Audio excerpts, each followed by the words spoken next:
showing me to different chicken places, and their chicken's actually better. Their fried chicken or Yeah. whatever. Yeah, really better than Jollibee is what you mean. Well, that's my opinion at least. Oh yeah, I wonder Oh, what they do. we're no longer in the what do you call this? We're no longer in the title screen. Are we not?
And we are live. Yes? Yes, we are live. Hello. Welcome to D&D Digest. My name is Andre, or DM3000, as my kids call me. And yeah, today we're playing some D&D. There's the music. Oh, there we go. There's the nice music. We're starting with some pleasant music. Because before we start the game, I'd like to say a quick thank you to Roll20. Hi, Roll20. Thank you for sponsoring our channel. It means a lot to us.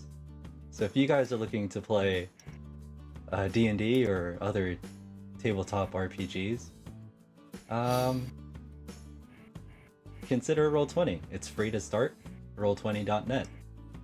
This is how we roll. And then, yeah, I'm joined today by three fabulous people, fabulous players and people, human beings. Let's go ahead and I'll switch the music up because we're done with the ad, but I'll give them a chance to introduce themselves and their characters today. So there we go. AJ playing as Buford. Would you please introduce? Say hello. Yeah, I'm AJ. I'm playing Buford Cardams, the best fighter in the world. If you're new here, you'll see that he's a fighter, a paladin, a barbarian, and a rogue. He's yeah. You'll just have to see for yourself. Yeah. Can't wait to see more of Buford. The every class, man. And Brian, can you please introduce us to your character today? Yeah, I'm Brian. I'll be playing Law, a human warlock.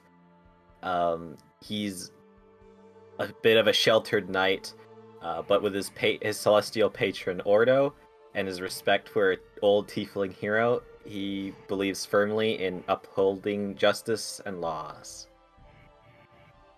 Yeah, that's awesome. And sounds like we're on high alert there. And last but not least, BJ, can you please introduce us to Pandai? Hello, everyone. I am BJ. If you notice me yawning from time to time, it's not because I'm bored. It's because it's really early here. I'm going to be playing Panday Baril, who is a half-orc artificer from a distant land that people think is uncivilized, but is actually quite advanced if you think about it, because we have artificers around, you know. True. So he it's kind of like a sore spot for him whenever people bring up the orcs as savages. Understandable. That's understandable. But yeah, as you can see, we have a great cast of players and a great roster of characters. So today's adventure is part 2 of a 3-shot series called Spindles and Strings. It's a homebrew adventure, 5e D&D stuffs, and yeah. You don't have to have watched the first one to understand this one. I think you'll be able to jump in and enjoy. So if you're here, thanks for joining us. And yeah, hop in the chat, say hi, don't be shy. Yeah, that's it. I think that's it. We can go ahead and I'll give you guys the background. Then we'll jump into today's session. We ended last session in a very grim scenario. So that's where we're gonna pick it up.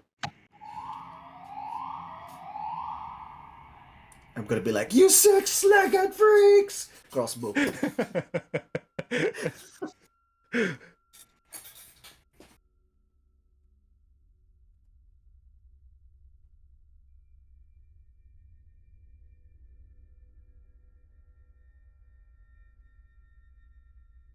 Are you guys getting background sounds at all? Music of any sort? Slowly, I think. I think Okay. so. I might have turned down my volume, my master volume a bit, so Yeah, I'm getting I like can see stuff playing in the jukebox. Cool. an eerie. I can kind of hear it. Just let me turn my audio up. Okay. It's just building up, I think. Yeah, I can hear it though. I can hear it building. If you can't hear it, don't worry. I'll just describe the tempo, the tone, and the harmonies that are being used in the music. Each time I play a different thing. Don't worry, Brian. Thank you. Just tease. You know I appreciate it. Yeah. Can you actually do that from now on? No, I will not. Okay, so today's session, we pick up where we left off. It's a gruesome scene. There were some scenes of epic heroics. There was bravery, integrity, honor shown on the battlefield by each of you. And while the dust settles and the fires are being put out,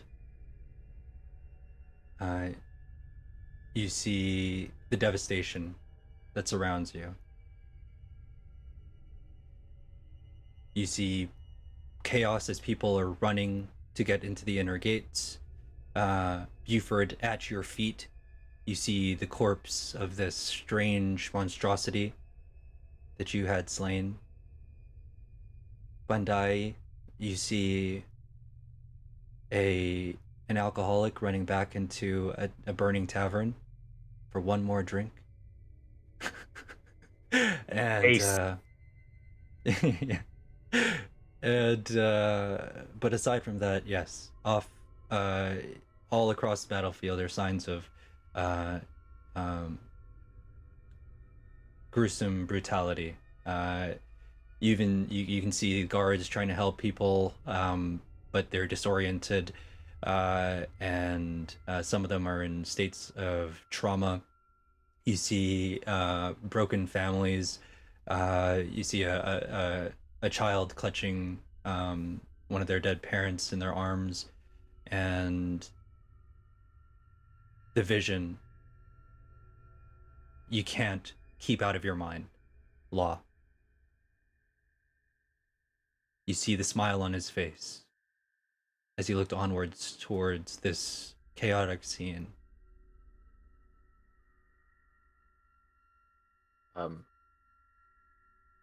I want to slowly turn from facing the corpse of the puppeteer bug to the high tower that I saw the counselor in.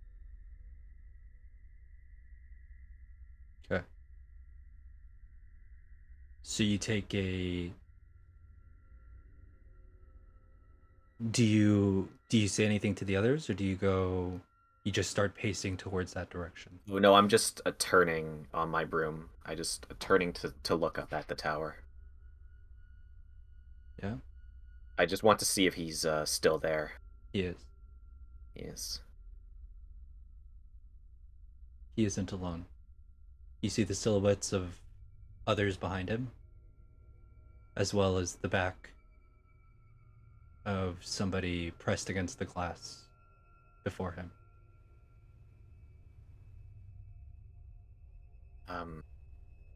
I'm gonna go up there myself without saying anything. You start Hey. walking. Where are you going? Oh, sorry. I'm still on my broom, so I'm flying up there. Okay. Yeah. You start flying up towards the glass panes of the former royal castle. And as you make your way up, you see he's smiling still. And it's a menacing smile, and instead of his own blank eyes, the blank eyes, emotionless eyes that you saw before, you see the menacing red eyes that you saw deep in the pit. that you saw on the face of the puppet master pulling the strings. And at his feet lies a woman with golden hair, and she's pressed against the glass, trying to inch away from him.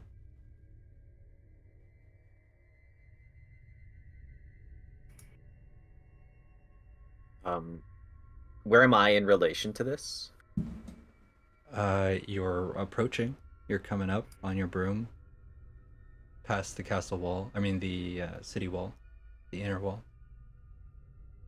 Okay. I mean, just like, so I can see this. Am I like going in a straight line towards this? It's like, up to you. It's like, no, it's like here, and then it's like, is this like my path currently? Could be. Can I take that path? Sure. You start racing up towards the glass pane, and you see him getting closer and closer to her, a weapon dripping with blood at hand. A knife, a dagger. He brings it towards her. Can I go full speed into the glass? You lean forward, the wind and the rain against your face, and the cold wind is almost blistering across your cheeks.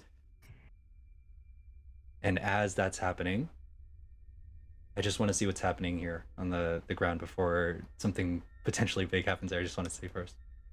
Buford, Pandai. Well, Yeah. on my end, since the man went back into the tavern, and the tavern is still burning, is that what's happening? You saw him. It could very easily have been, hey, don't go in there, and he wouldn't, or you could let him in, or Well, it's burning, so I would actually stop him with this. Yes, I understand. A good drink would be good right after a thrilling battle such as this one. However, it would be much better if we put out the fire of the tavern first, right? It's like I think I think going into the tavern to drink at this moment would be breaking a few safety regulations. fire. Oh, I didn't know there would be a fire up on the tavern and all. Yeah, see? I point at the fire. Then sting it out, and then we get a drink. Okay, all right. I'll go get some water from the well. Huh? All Where's right, the let me well? help you out. Oh, right! That hole is where the well used to be, huh? Yeah. Okay. Hmm. So Well, that was a glad this- problem. I know. You need a drink, right? Do you have anything that can hold the liquid on you? Yep. I always keep my trusty tin cup here. As it happens, my alchemy jug for today is filled with ale. So I'm like, pop. Here we can sit and admire the fire from the good and safe distance as I pour some ale onto his thing, and then I drink straight from the alchemy jug. Nice. He takes a big gulp. Just what I needed. That hit the spot. Thanks so much. I appreciate you, elf friend. Orc actually, and then I give that exaggerated bow that the Panday seems to do from time to time. I am the Panday Badil, or in your words, the gunsmith. And I Oh take that. my! What a elaborate fancy bow. name! How delightful to meet you. And you are? My name is Esther. Pesto? Esther. Okay. Pesto.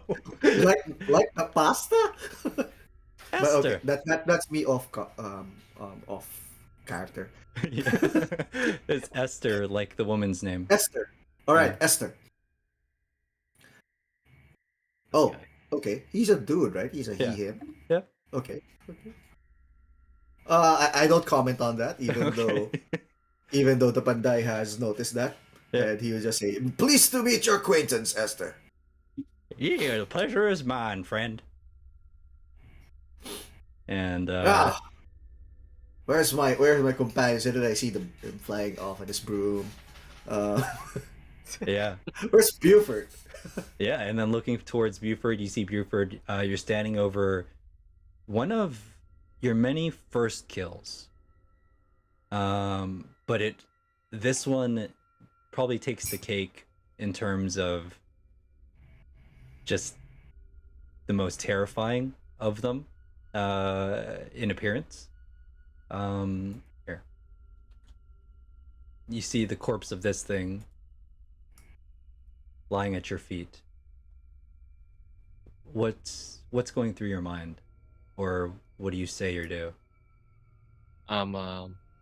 So Buford is now trying to be all detective like, and he's kind of like he swipes the blood off the bug, kind of tastes it a bit. He spits it out. But he doesn't Thinks know he- anything about Yeah, this he type of doesn't. thing. Okay. No. Thinks he maybe you've tasted this before or encountered this type of beast before, Sure. but he doesn't know. But he's thinking. His next move is I take my hand axe and I start chopping away the head. Oh. Okay. Okay, let's see. What you take that? You take out your hand axe and Yeah. hack. Kind of drains the blood as best as he can. Wow.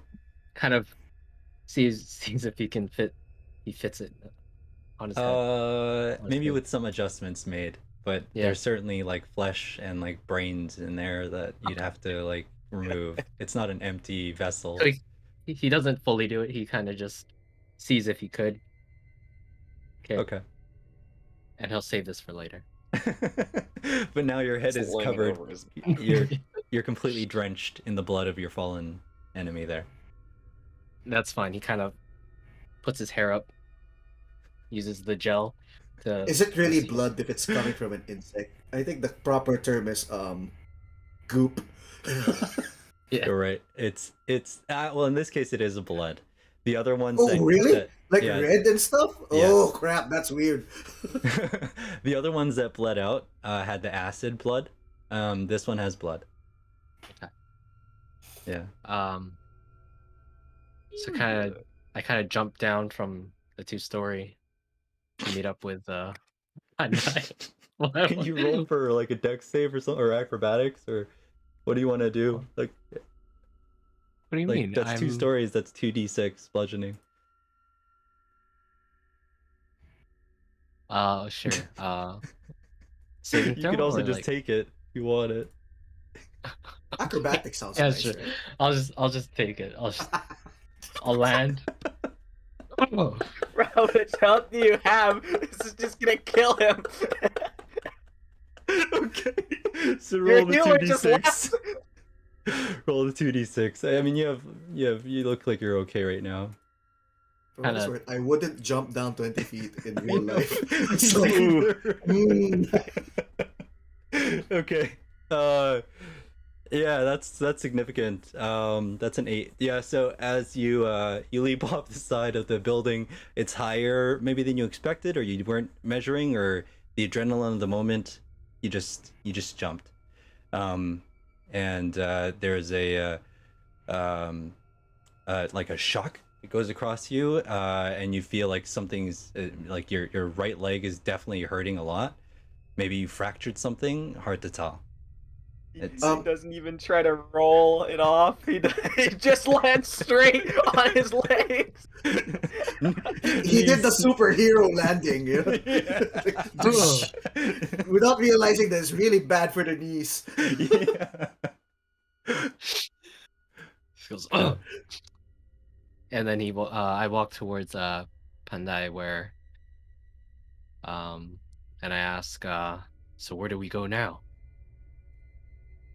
Well, Law sped off on his broom, I say. And, oh, by the way, want a beer? I offer the alchemy jug. Nah, I don't drink. At all?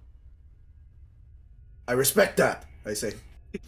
and then I drink some more, and then I'm like, I'm not gulping it down. I'm drinking it in sips, just so we avoid any actual intoxication at the moment.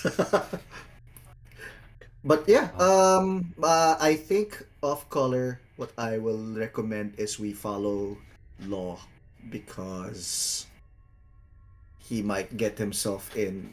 He might need our help. No offense, Esther, but it does look like your town needs help.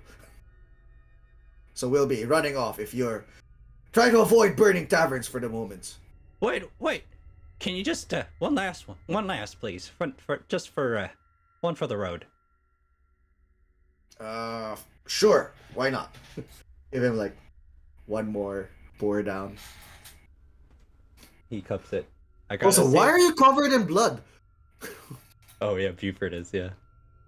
Oh, well, didn't you see? I was just slaying that big monster over there, all by myself. And then I repeat the whole shtick about the insect, this dripping blood, red blood. That's weird, bro. Yeah, it's nothing I've seen before. Let me tell you about the time we were attacked by giant ants. Let me tell you, none of them bled red. And you'd think they'd bleed red because they were red fire ants, but Red on the outside, not red on the gooey inside. on the inside. Yeah. Anyway, if there's nothing else, we should go. He's much faster on the broom than we are. On legs. As I look at his legs, was probably still shaking a little from the drop. Yeah, I don't try to cramp on his style, but I make a note of it. Okay. Okay. Sure. And Law. So you're racing on your broom.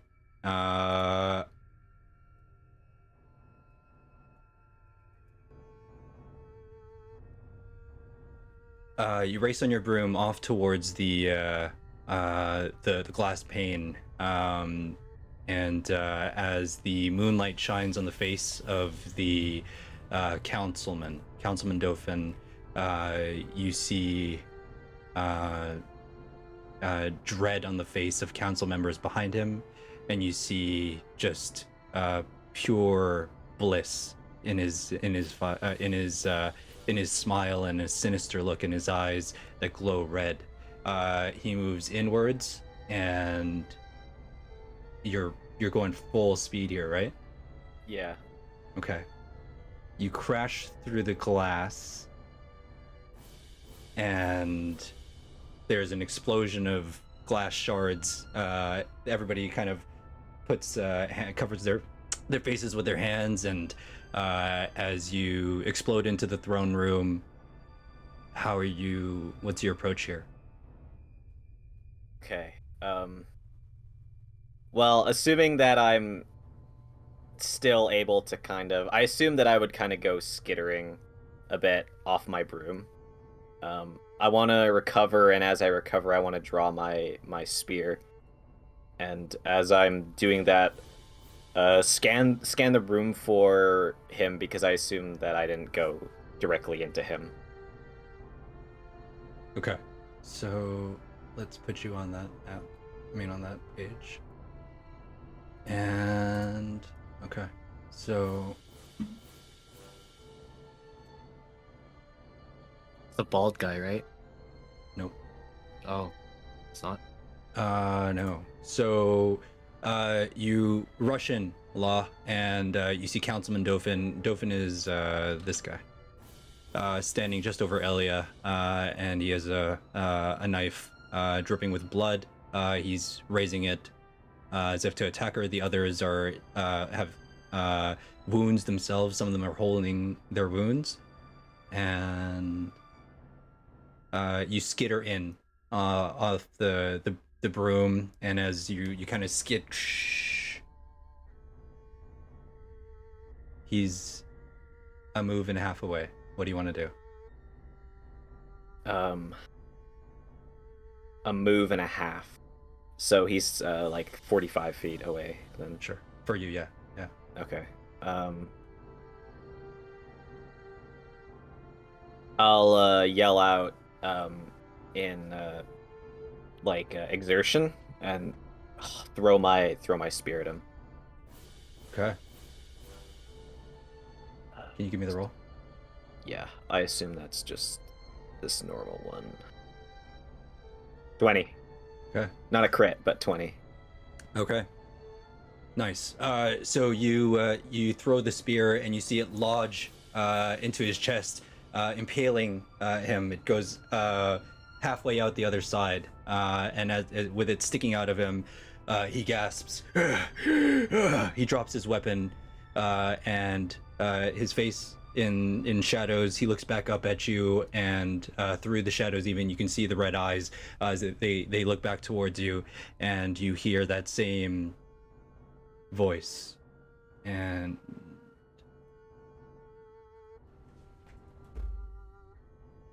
It's too late.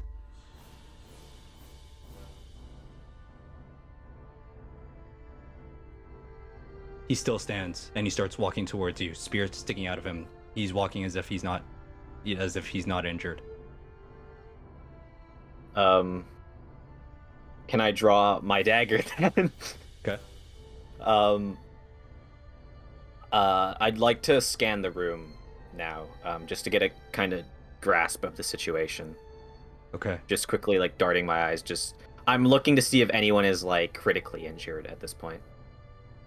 Okay. Yeah, I mean, certain critically wounded, hard to say. You see a couple of them kind of slumped against the wall, another one kind of tending to that person, but they're clutching at wounds on different parts of their body, one on the shoulder, someone else clutching at their side, like blood kind of flowing down the fingers. How far away is that person from me? Is that the only person with a wound on their side? Yeah, that's Councilwoman Devon. Okay.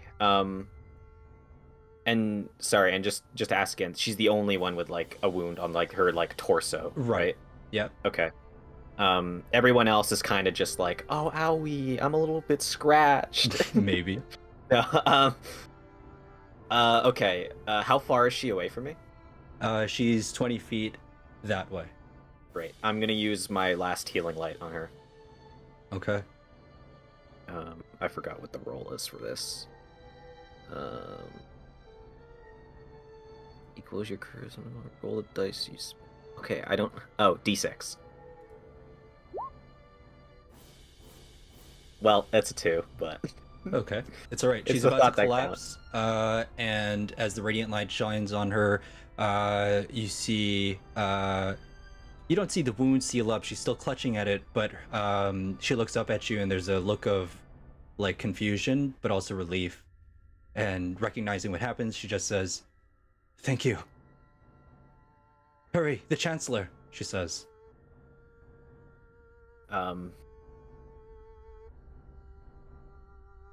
Yeah, I guess at this point, if he's focused on me, I'll rush him with the dagger.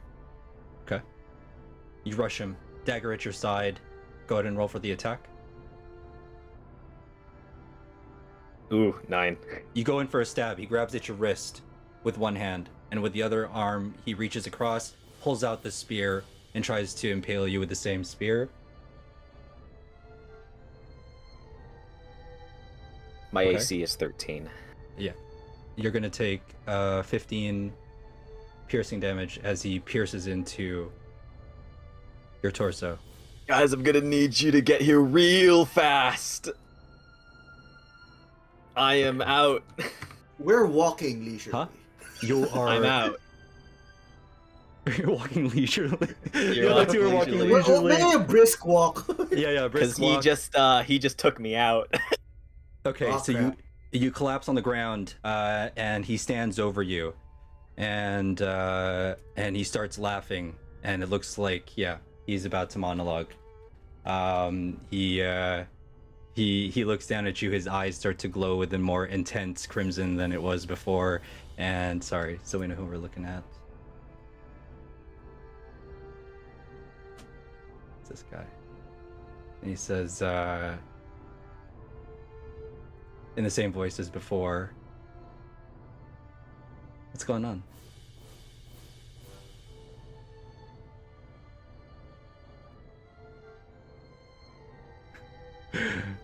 He says, with the same voice as before, he says, you have... he says, you have stood before me, thought yourself victorious, but you will die. You will die at my hand. And as he's about to bring, he pulls out the spear, and as you see everything kind of fading to black, you see all of a sudden something just launches straight through his chest. And Marco, can you describe the weapon to us? Sorry. What? Hello? Hello? Can you describe the weapon that got launched through the councilman's chest, please? The weapon, that would be my battle axe.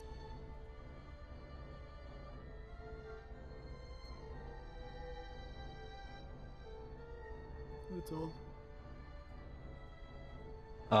A large battle axe gets launched through his chest, and the lights go out for you. Blah. Cosplay.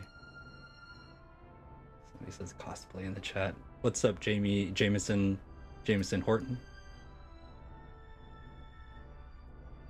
All right, and yeah, we're welcoming to the game a new player. Welcome, Marco. This is my brother Marco, BJ. Marco. I mean, yeah, Marco, BJ. Hello. And Hi. yeah. Marco. Hey. And then I gotta adjust. I thought we were good, and we aren't. But here we are. Okay, good. So yeah. So as you regroup, by the time you make it there, Buford, Pandai, you see that the massive wooden doors of the throne room have been crashed down. Streaks of you see handprints, bloodied handprints across the door, and when you arrive, yeah, you see a warrior standing next to two bodies. One is that of Councilman Dauphin, and one is Law. Does the warrior look like he attacked Law? No, he's From still our pulling, perspective, he's just pulling his as- axe out of the councilman. okay. Yeah, you could perceive it that way. You don't know. You just see two bodies down. Yeah, I'm trying to figure out how the Bandai will see this. True. Let's see. Going to wisdom. My wisdom is 10. I'm going to be like, Halt! What have you done with our friend?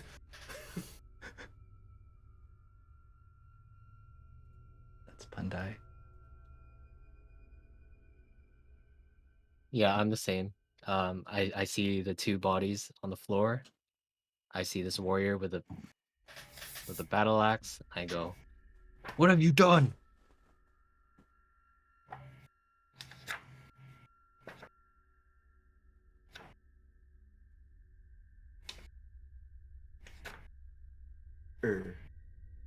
Huh?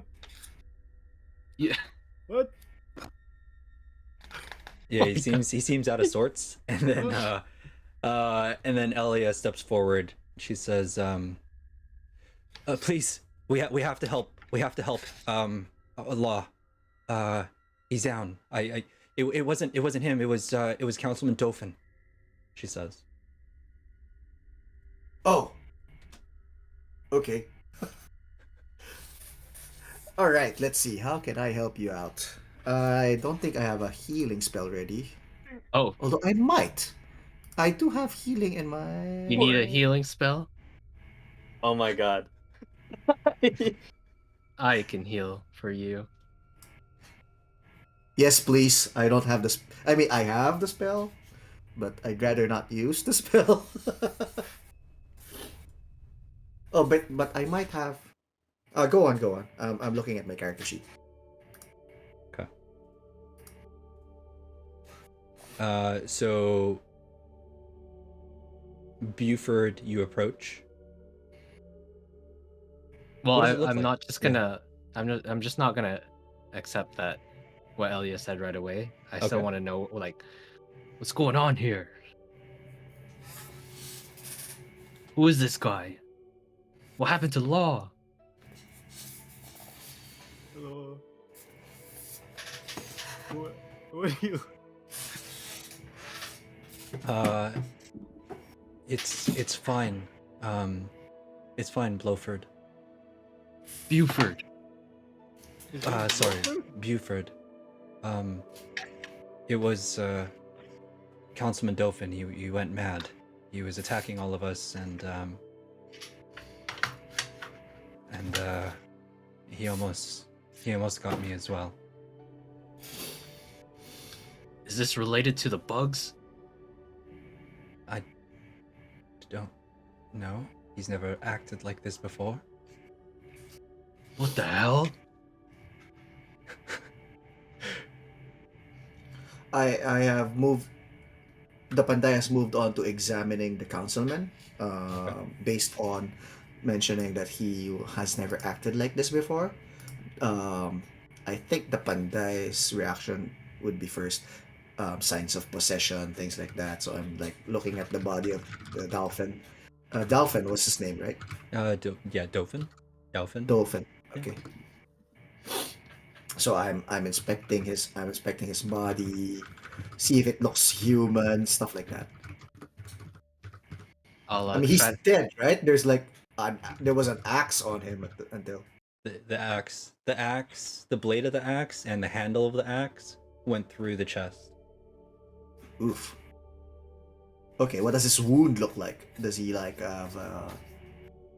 Does it look like a human wound, or is it like stitched together with weird arcane stuff or something like that? Yeah. No, you take a look at his wounds, and I mean, he bled, just as you would expect. You can roll for medicine or investigation or arcana, I guess, depending on how you want to approach it. Okay, I do have some skills. I think I would try to go for an Arcana check. I don't have medicine. Oh, surprising. All right, Arcana then. Okay. Did I do that right? Did I roll? Yeah, absolutely. That's an 8. Yeah. So as you look across his body, or you begin to at least, one of the other councilmen's approaches, and he goes, "You should stay away from him. We don't know what caused this. Could be contagious." All right, all right. I will agree. I would, I would avoid the, the body now. Yeah. Let's see. And then I look at, is Law in any immediate danger? Is he like bleeding to his death or anything like that? He's down, unconscious. Oh right. Unconscious. Oh, I'll heal him. I failed 2 death saves. Okay, that sounds a lot. That sounds very, very urgent. Okay, let's I give him a used- moment here. So Law, as you're down, and you see everything kind of fade to black around you, give me a place that would have been significant to Law. A home, you know, a hill, something. somewhere. Oh, it would have been my room back at home. A room back at home. Okay. My room back You're at in home. your room back at home. Somebody knocks on the door. Who is it?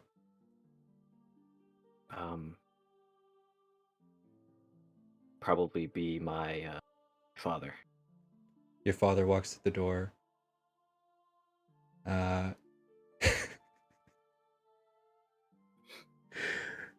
Sorry. Okay. Your father.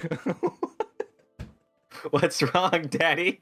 I feel like I know where this is going. Yeah, it's my bad. No. Okay. You made it weird. You made it weird.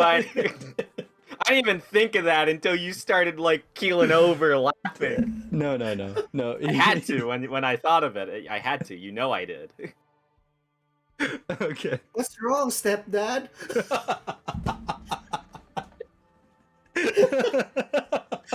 Sorry. You know I had to. You know we had to do it to you. No. So he walks through the door, and he says he has something wrapped in cloth.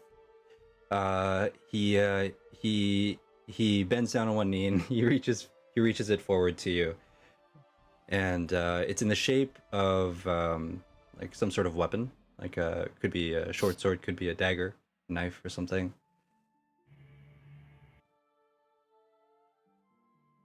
But your attention is on him. His eyes are warm as he looks towards you.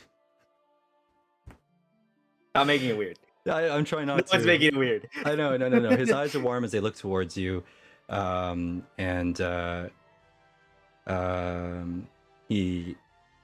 he smiles, hands you the weapon wrapped in cloth, and as you start to unfurl it, you see the cloth starting to surround you, and you feel like you're being wrapped up in the cloth, and like you're being carried away, being pulled away, and then all of a sudden it's like you violently getting pulled. The cloth gets pulled from around you. Everything your eyes open and you see Buford. What's your face like, Buford, as you look on towards? Kind of grabbing him by the traps and just like, oh, get up. Just fucking. That's how you heal him. Okay. Yeah. You see Sure. like glowing beams of light from my hands, just like, whoa, Okay. get up, buddy. Okay. What happened? You saved us, is what happened, Eliya says. No, I went down. What happened after that? Well, you saved us, and then this guard came in and was able to take him down. I'm gonna, eyes wide, breathing heavy, look over at the guard. He's dressed as a Redmont guard, even bears the weapon. I'll look down at I'm assuming his body is right beside mine, the councilman. Yep.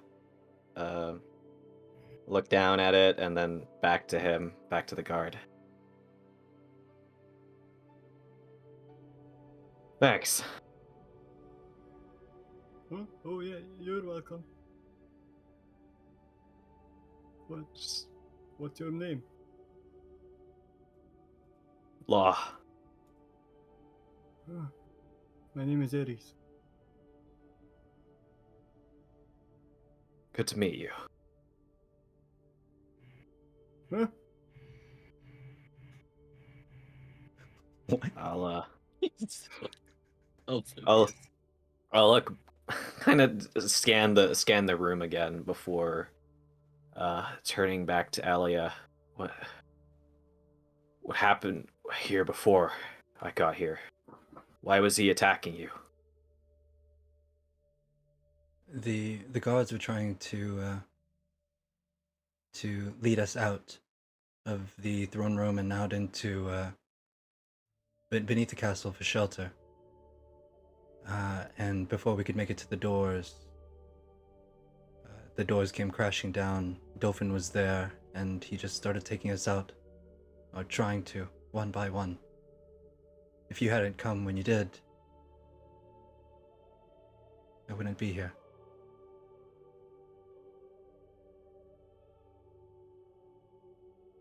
Well, I'm just glad I made it in time then. I'm gonna lay back down, still reeling a bit from. I'm assuming I got impaled in like the chest by the spear. Yeah, but not to the severity that you did to him.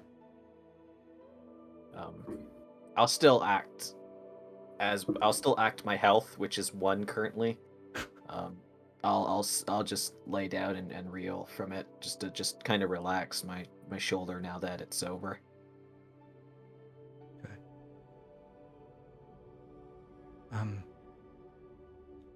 Let me arrange. I'll arrange for the healers to see all of you, and then you can. I'll make sure that you have some quarters here. You need to rest. Oh, actually, at her words, then I will. I'll steel my face and I'll stand up, or I'll painfully get to my feet. Heal the injured first. I'm fine. The counselor's endured far worse than this. Sure. Okay. You have many wounds. From Yeah, sure. from the glass and shit. Okay, but yeah, no. I'm sweating like someone who has just been like a nervous sweat. Okay. Like Yeah. not from being like injured or exerting myself. Like it's a nervous kind of sweat, and I've got kind of almost a nervous, like someone who's like obviously nervous or like filled with anxiety, but they're trying to put on a strong face, but it's not exactly covering it all up. I see. Okay.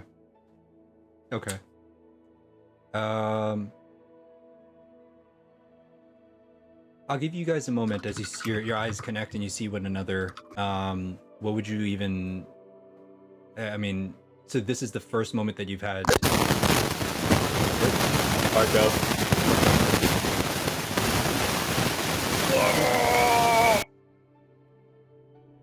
Sorry, your mic got real Staticky. Yeah. It just And out of loud. nowhere. Sorry about that. It just Yeah. Well, no, the three of you, having just gone through the battle that you did, Pandai, you moved to try to investigate the body. The councilman suggested you don't. What else would be maybe on your minds, or? Well, I've moved away from the body, but I am also looking at the remaining council persons, like the councilman that has advised me, and also I think Elia is there, right? Yes. And now I'm like quietly suspicious of them. So I am watching them for unusual activity for someone whose life was supposedly in danger. Because if Dolphin can be possessed like this, my thought process is maybe the other councilmen can be possessed as well. So I'm like looking at them one by one. Are they fidgeting? So mostly a quiet perception kind of deal. Okay. Wherein I'm looking at their hands, looking at their faces, or maybe insight. Ooh. It Okay. might be insight. Yeah, it might be Sure. closer to insight. Can I do that? Yeah, go for it. All right, I'm gonna It's an go for it. insight check. And apparently, my insight is untrained. Haha! It's +0. All that talk. All that talk for what is a 9. On a 9. Okay, so you're looking around. to see if you can sense anything from them. But the room itself is dark, save for some candlelight. And I do have dark vision. right. Okay, so it's just that they're wounded. You don't know them too well, and maybe their facial expressions are more pained than anything. Okay. But you do notice. I mean, they're not hiding it. But these two are talking. The two to the left here. Do I have a general gist of what they're talking about? They're whispering. Okay. So instead, it's a council. This is where they meet, right? So there's like a table there. Yep. So Pandai will just casually walk onto one of the tables, take one of the seats, and like, okay, let's try to recap, friends. What has happened? Bugs attacked. There were explosions everywhere. I say as I take out my alchemy jug and start sipping again. Less to drink ale, but more to like look calm and collected while I am trying to think of what to do next. Yeah. Okay. So yeah, I'm just recapping what has happened so far: the explosions, the attack with the bugs, the destruction of the well. Maybe there's something underneath the Redford. Redmond. Redmont. Redmont. Yeah. Yeah. This one says, off the table, orc. Sorry, I was just tired. I needed to park my butt. But okay, fine. I understand. It's your chair. The councilwoman defends you, and just speaks up for you and says, no. They just put their lives on the line. And you can't speak to them like that. He storms off.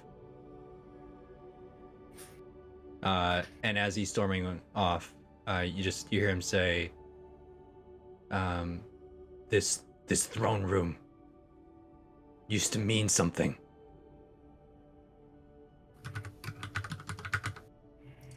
It doesn't help that he kind of looks like an uncle that I don't particularly like. That's funny.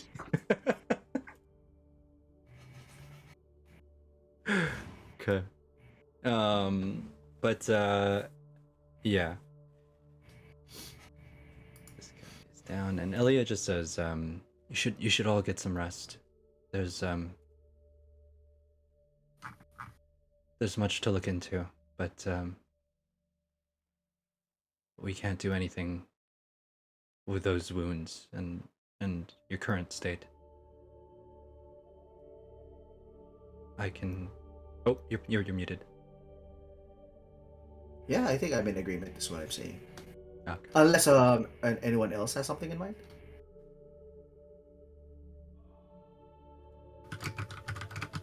Nope.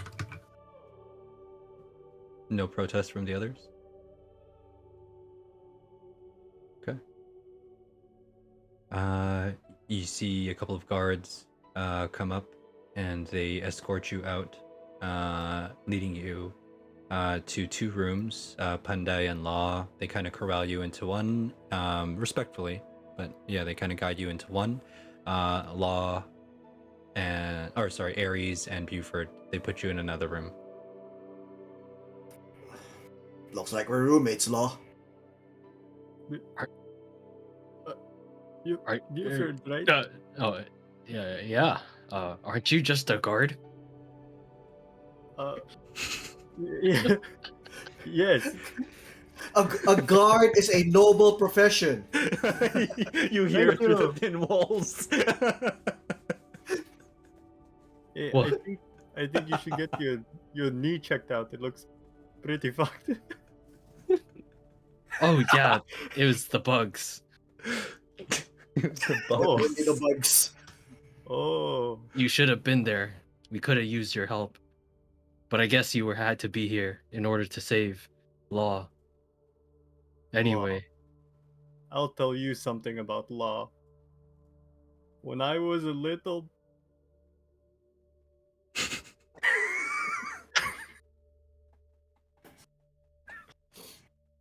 Don't you have to like go back to your post or something? I sleep here tonight. Okay, it's a little weird. Why you get special treatment? I'm the You're best. just you're just best- doing your job. So And you're doing. I'm a hero, but Well, It's not okay. everybody gets to be a hero. You know, some of us Don't just let have to it put in get to the your hours. head, Buford. Like, look, anyway, you probably see that I basically like have my ear at the wall. Don't let it get into your head. sure, whatever, man. I'm not special because I work a 9 to 5. It's just kind of weird how you're part of. You're lumped in with us. It's just so random. Oh, sure. Look down on me, sure. Hey, man. Hey guys. More importantly, um, do you think we can trust all these councilmen? Law, do you really trust this Eliya person? I'm a little bit more out of it now that I'm kind of in this enclosed place. Is there a bed or anything that I can like sit on? Yeah, no, it's Um, there are two separate beds in each room, and it's definitely a room that would have been used for royal guests back in the day. Yeah, I'll just be sitting on the side of the bed.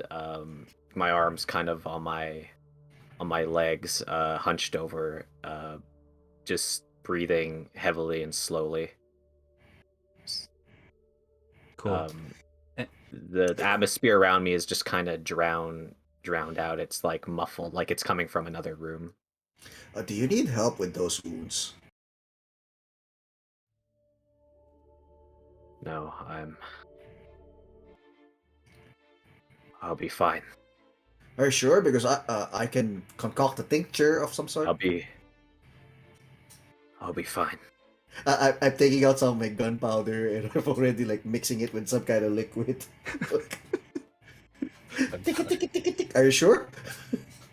That's hilarious. So imagine the scene. So Law is like sitting there brooding as the fire from the inner part of the city is like burning, and that causes like light on his. It draws light across the highlight of his face, and then right behind him, Pandai is making some gunpowder Actually, potion that he's trying to give to you. It's like from two different shows. It's hilarious. Okay, it's up to you. If you don't want to take it, well, you don't have to take it. But Pandai is offering. Is it sorry? It's like a brew. It's like a potion that I drink. No, don't drink it. It's No. I'm not. I just want to know if it's like something that I drink because you put it on your skin. I'm gonna be like unresponsive. So It's something you would put on your wounds. So basically, it has actually a cure wound spell, but flavored as an artificer. Cool. So since I'm really into gunpowder, what's gonna happen is that it's gonna sting a little. It's gonna be like when I apply it on your skin, but it's actually going to like close the wounds up with the heat. Cool. So it's gonna hurt like crap, but it's going to act like a cure wounds. That's awesome. I don't like physically react. My mouth kind of tightens up as it's being applied, but I don't like physically react to the stinging of it. All right. It will be a level 2 cure wounds spell. Oh, ooh. Because if I remember correctly, we're like down to 1 HP, right? Yes. Okay, that's 2d8 plus my spellcasting ability modifier. Okay, 2d8. So 6 plus 3, so 9 hit points. So it's not as good as I would hope. Why, thank you. Nice. Thank you. Yeah, nice. So you feel your wounds kind of, it stings and it singes a bit, as if touched by a flame, and then you see it kind of the parts in the skin coalesce, and in a very different fashion than you're used to. You feel reinvigorated. unlike traditional curing magic, Bandai's curing magic actually leaves the scars. It leaves scars behind. But I'm like, don't worry about the scars. Back in my land, this is very attractive to your mates. Don't worry, these aren't first scars I've gotten. It's just funny because, yeah, okay, cool. So if anybody takes your healing, just know if you take Pandai's healing, you're taking the It's scar ours. wherever. Face gets blown off and he heals you. When it comes back, do you get a face? You get a face, but it's like stitched together and stuff. That's cool. That's cool. Okay, so the night grows later, and as each of you kind of give in to the exhaustion from the long battle, or from any ordeal that had just taken place, you kind of collapse into the bed, the cushion, the chair that you had been seated in or had been resting in, and it's dawn when you Alright, that hear sounds like- a crashing noise on the door. Boom, boom, boom, boom, boom. was that enough for a long rest? Just so I- Yes. Yeah. Is there like a button for this? I wish there for- was. for automatic. No? Oh crap! We have to do it manually, huh? Yeah. Okay. So there's a crashing at the door, and this is outside of Aries and Buford's door. Boom, boom, boom, boom, boom. Someone's knocking on your door. I'm Boom. passed out. Hello? Hello? Moment passes, and Pandai Law, you feel a knocking at the door. Boom, boom, boom. Sorry, can Yeah. I make a note here? Sure. I would have gotten up a little bit earlier than probably the others. Okay. My cycle is like early, but like my waking and my sleep You're an schedule early is riser? early. Oh, Yeah. okay. When I wake, I would have can I like I would have cast Find Familiar as a ritual so I can return Oh, Ordo to the yeah, good physical call. realm.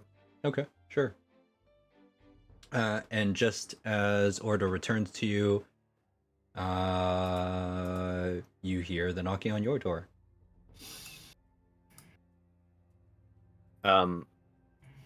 I'll kind of immediately like wide-eyed and then get into like the way like a professional would conduct themselves, like a standing upright stance. Like I can't remember the words or how to describe it, but I'll go answer the door. Okay.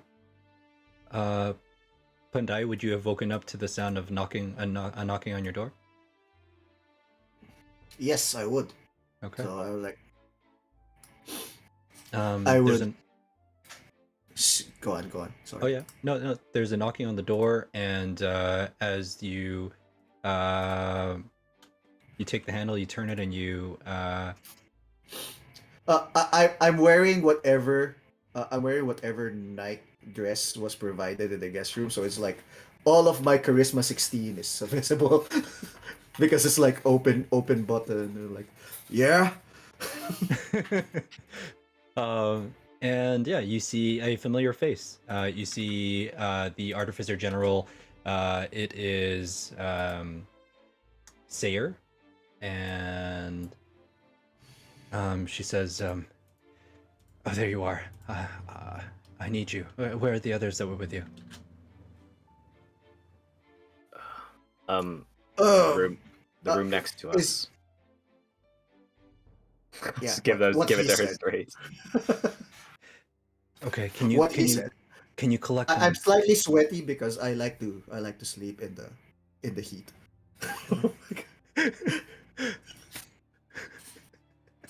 Oh, I didn't mean to disturb you guys.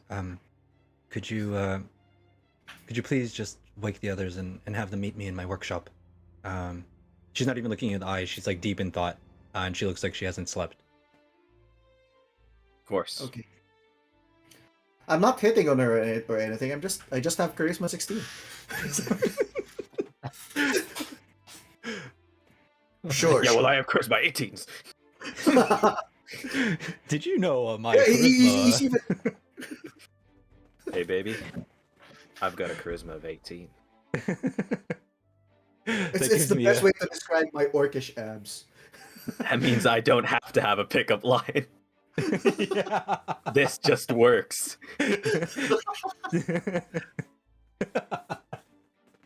Okay. Yeah. Right. And so you wake the others, or no? Let's play it out. What does that look like? You wake the others. Well, I'll just knock on their You know door. what? I just double checked my character sheet, and I was thinking of a different character. I'm actually charisma 10, so it's a lot less good looking. So instead, he's just sweaty in a bad way.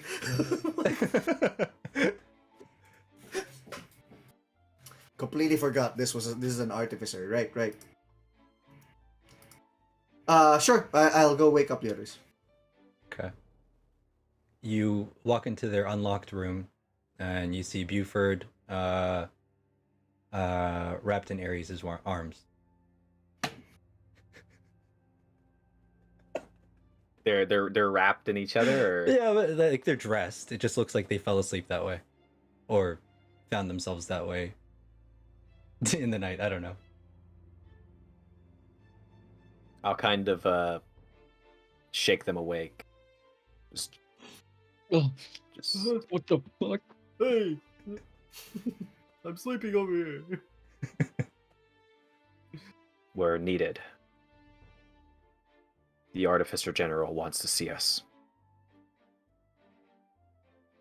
Before Putting on my breakfast? clothes. That's right.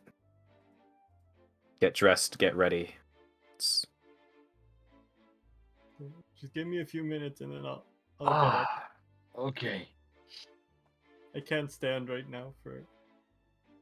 I will. I'll turn and leave the room, and I'll start heading towards the Artificer General's workshop. I'm actually opening the curtains to their window. And I'm like, what a beautiful day! and then you see the ruined city. Ooh, but when you do that, Pandai, as you look out onto the city, or not even that you were inspecting it, but just you open it, and the weirdest part is where you expect to see a gaping hole in the ground. Instead, you see just flattened earth.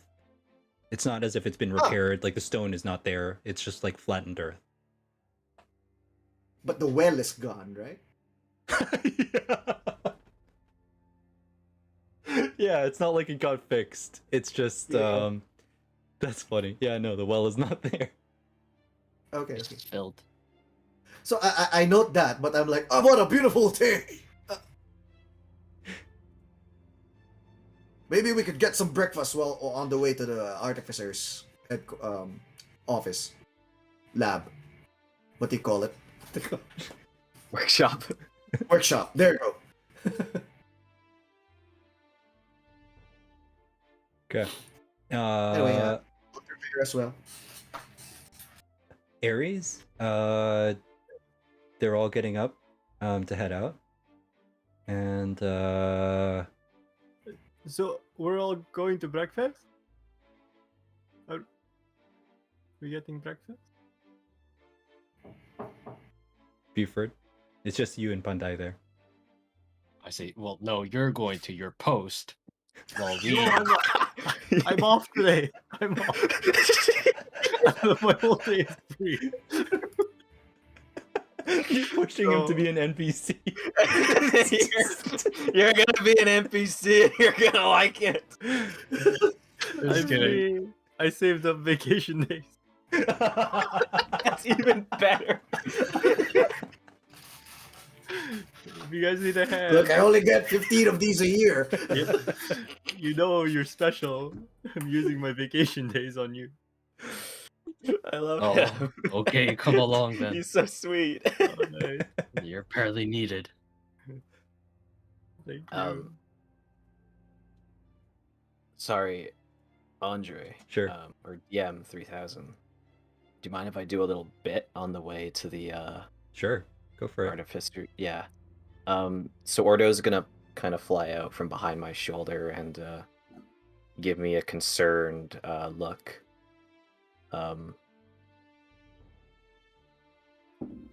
I know, Ordo. It's just being in a castle again. It's a little reminiscent of home. I guess I just got a bit carried away. Forgot we're not there anymore. That's it. Nice.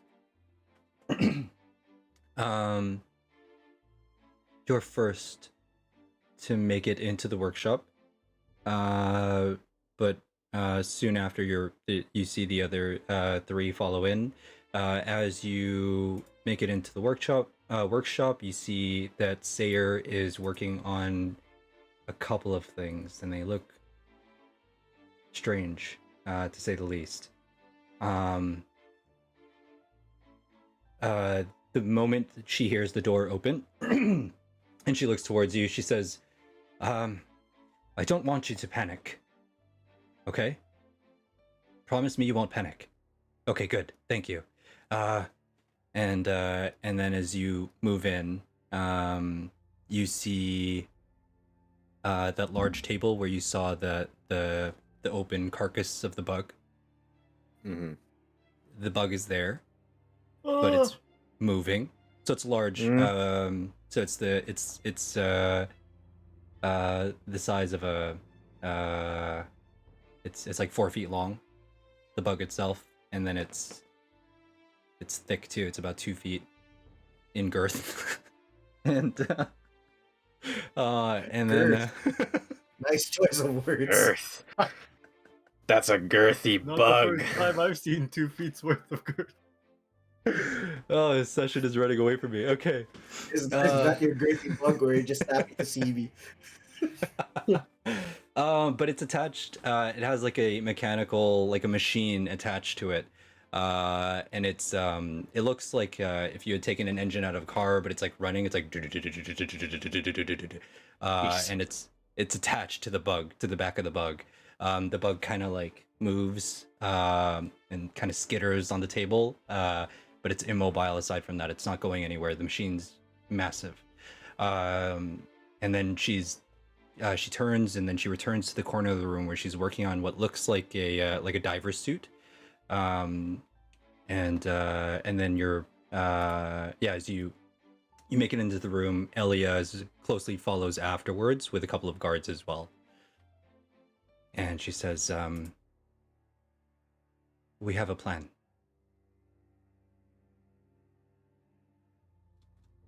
Something like that. Just imagine like a diver suit.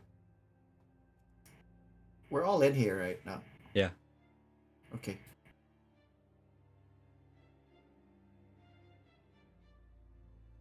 Okay. Go Let's on. see. Sayer looks at you, Buford.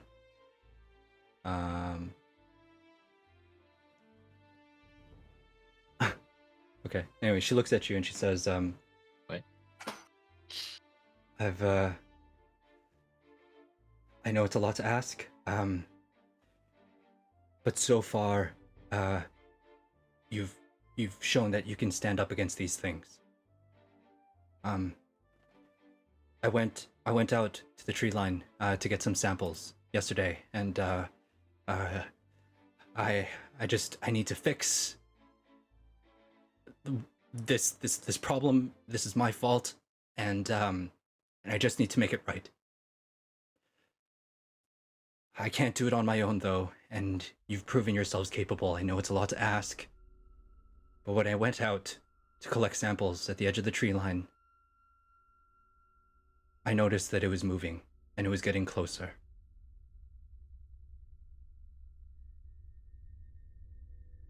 Go on. The decay, the corruption, the rot that spreads from the forest, it inches closer to the city with every passing moment. I tried to go in to the forest to go investigate further the site of the explosion that we heard. But I couldn't get 2 feet in. I felt like I couldn't breathe. I felt like my skin was burning. She looks down at her hand, and you do see like it looks like a 2nd-degree burn. So I came back here, and I reverse engineered the homunculus heart that I showed you. Pandai, is it? Yes. So I was able to change the frequency. And I found when I brought it back out to the tree line that it kept things away. The necrotic effect that the forest has had no effect on me. And So you've while- recalibrated the frequency to make it act as a repellent, I see. Trying Yes. to... Okay. Maybe we could use this. We could venture out into the forest again. The last time we ventured into the forest, it wasn't very productive because there was something there, right? Am I remembering correctly, out of character? Yeah. It could be a good way. It could be a good time to venture back into the forest, if everyone's in agreement. That is, unless someone wants to fly off on their own and their brooms again. I'll glance over at you, give you a bit of a small smile, like fuck you, and a kind of like you fucker kind of smile, and then turn back to sorry, it was Sayer? Sayer. I'll go. I'll also reach out my hand to heal her hand with the burns on it. Ooh, nice. I'll use one of my healing lights to do that. I don't know. Sure. You move in to try to offer some healing. She's shaky. She's on edge. She pulls her hand away instinctively. She says, "I'm sorry. I don't need it." And you see almost like trauma on her face, guilt, remorse. She said, "There are others out there that need it more." I'll outstretch my hand further. Reluctantly, she gingerly pushes her hand towards you, accepting the heal. Yeah, I'll use the healing light. Do you want me to still roll on it, or No. That's good. And then Eliya says,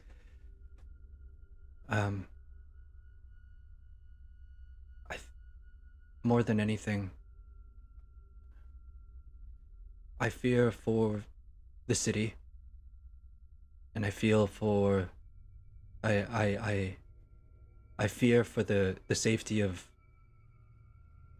all of the denizens of Redmont, but I feel we also have a responsibility. This is Eliya. To the others. We can take Sayer's plan, but I would ask that you go instead to the beacon and activate it. We need to alert the other cities and towns. Let them know that we're here and that they can come here. And then perhaps we can get some help from our allies as well. Wait, beacon? Yes. You mean like a light thing? Yeah. Okay.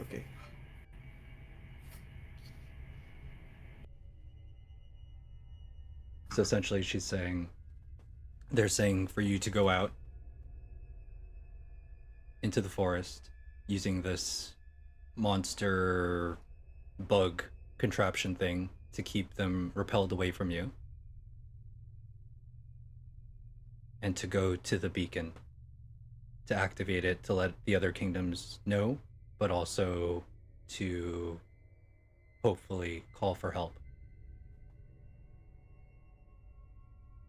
She says the corruption will be upon us within days. Time is of the essence.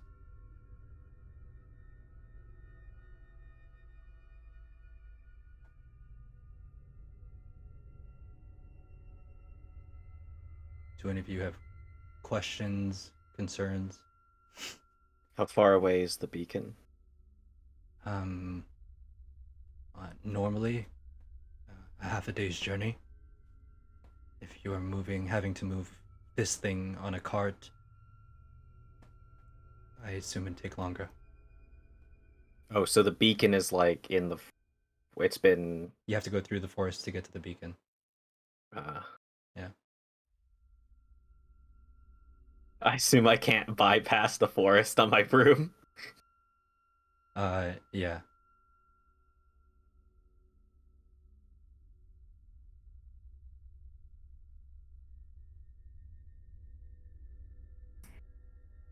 I mean, Alright, so what are we doing, guys? whatever happens, we won't be here. I mean, no matter what we choose, we won't be here if something happens in this city. But if we alert the others, perhaps they can help this. They can take care of the city while we're gone.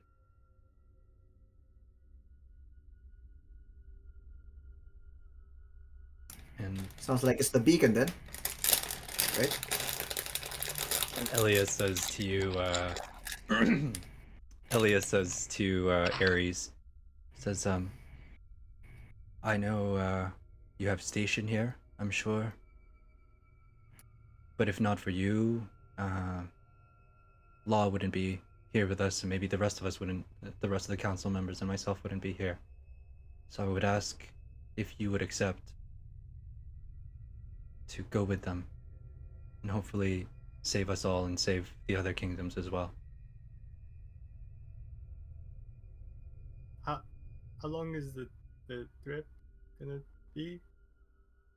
Are we If gonna all be goes gone well, for- it should be less than a day. Oh, okay. One vacation day.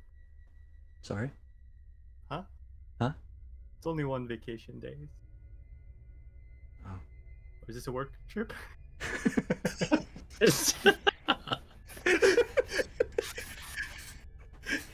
He wants to know if he can get his VL back. She says, accomplish this, and you will want for nothing. I will see to that. Okay. Okay. Who are you again? You're saying to the Grand Chancellor? Yeah. You can call me Eliya. She extends her hand forward. Dude, she's your boss's boss's boss. I don't know. I'm just low-level worker. For what it's worth, if I do meet the CEO of my company, I'll be like, is this the CEO of the company? I've never met them. Okay. So I do want to give you guys a chance to take a look at what you're going to be working with here. Just so also mechanically you can consider some options, but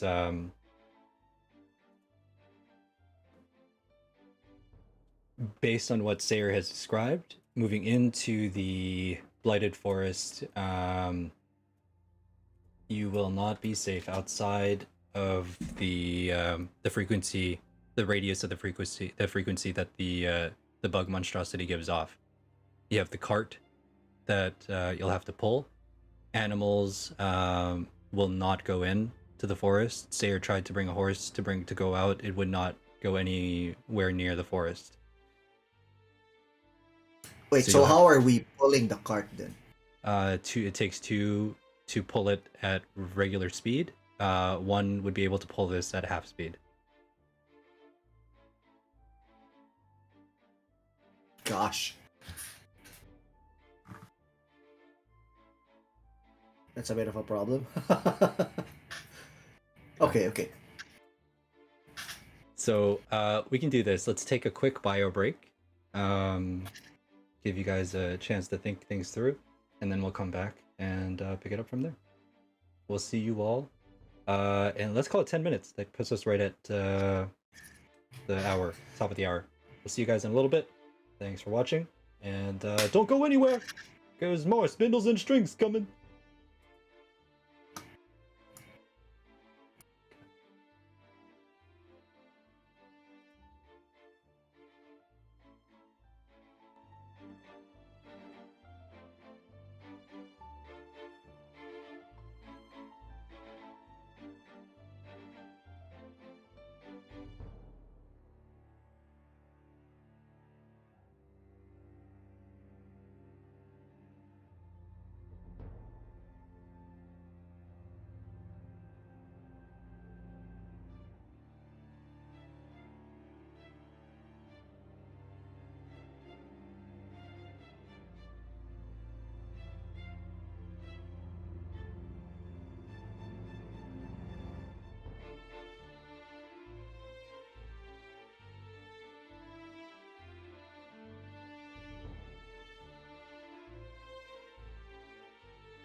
Okay, welcome back. This is Spindles and Strings, a homebrew adventure. It's a 3-shot, and we are on Act 2 of 3, and joined today by some excellent players, an excellent cast with some excellent characters.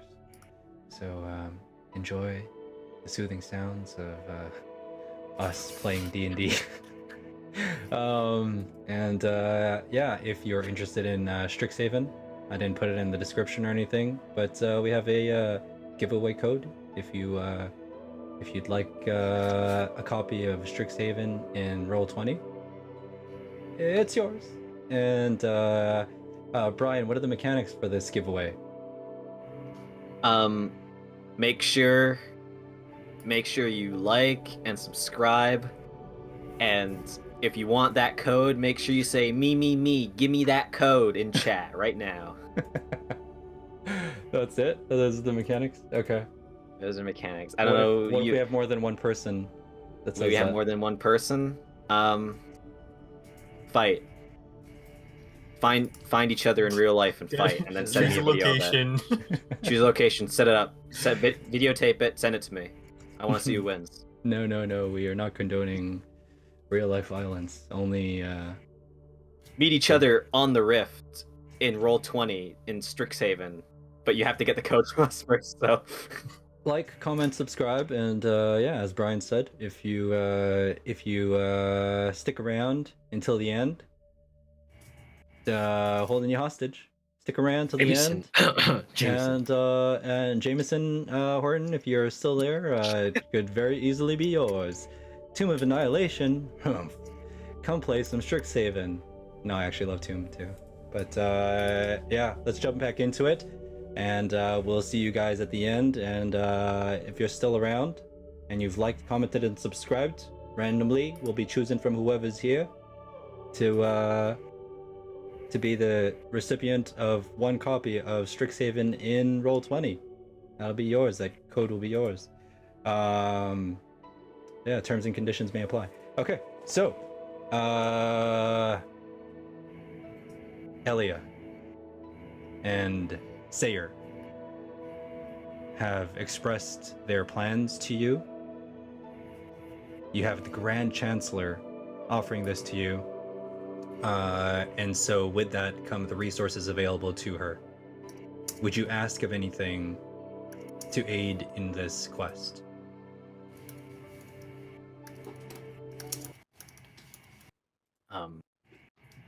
I need some weaponry for when I'm out of spells.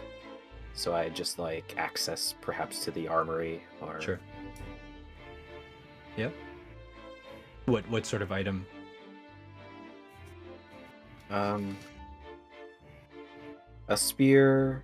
I'm proficient with. Oh, I'm only proficient with simple weapons now, so probably just a spear. Okay. Or a. I don't even know if a short sword counts as a simple weapon. A bundle of spears, maybe even some javelins.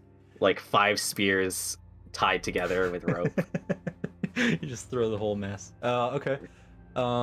Anything else that any of you would want? Rations are provided. That's not an issue. Torches, things like that. You just have to ask for it.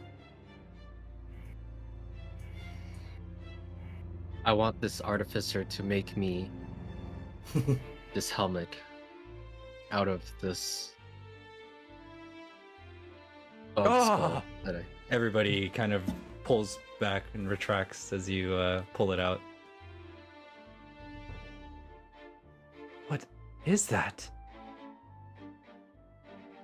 Well, it came from the big one.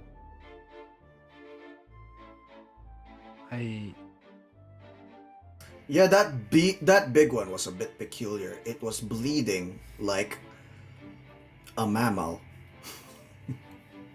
A mammal. Okay. Yeah, we've brought in some of the bodies that we could find for further investigation. We're keeping them in the crypt for now. I'll look into that. In the meanwhile, I can work on something like this, but I would recommend against putting it on your head. We don't know what this can do. Fine. But when I come back, I better see this. Sure. Done and ready for me. Okay. Okay, Blowford. We'll work on Spew. this. Huh? Okay. Butane? No, never mind. Okay. The a group of guards comes in. They start bringing the large bug with the machine strapped to it out on a cart to bring it out to the outer walls. Can it speak? Did you want to try? Did she attach a voice modulating or whatever? Help me! Help me. Kill me, please! No, there's no sort of voice modulator or anything that she's added to it. Okay. Could you, do you have like 5 gold? What? No, because they said we could anything we'd like. Yeah, I'm sure that can be arranged. How about 20? Will you need it in your quest? Yes. Okay. I will see to it that 20 gold is provided to you from the Oh, you agreed pretty coffer. fast. I should have asked for more.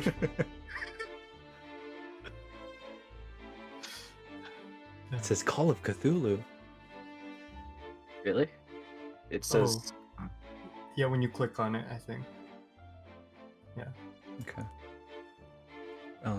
That can be. I don't know. That's if it why can we be don't have changed. viewers. oh, does it? I think you It can says- change it on the fly says in Street Spindles Manager. and strings for me. Damn. No. Is it on I Twitch? see it. No, he's right. Yeah. Dungeons Yeah, on Twitch. and Oh, okay. dragons. Here, I'll just take it out. Oh yeah. Done. Damn it.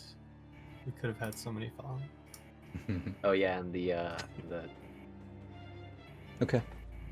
So if that's all that you've requested from them, then they start bringing you, guiding you out towards the outer city walls, and Alright, did I get my spears and my dagger? yeah, they when you get there, it's the items that you've requested, and the gold have been loaded up onto the cart.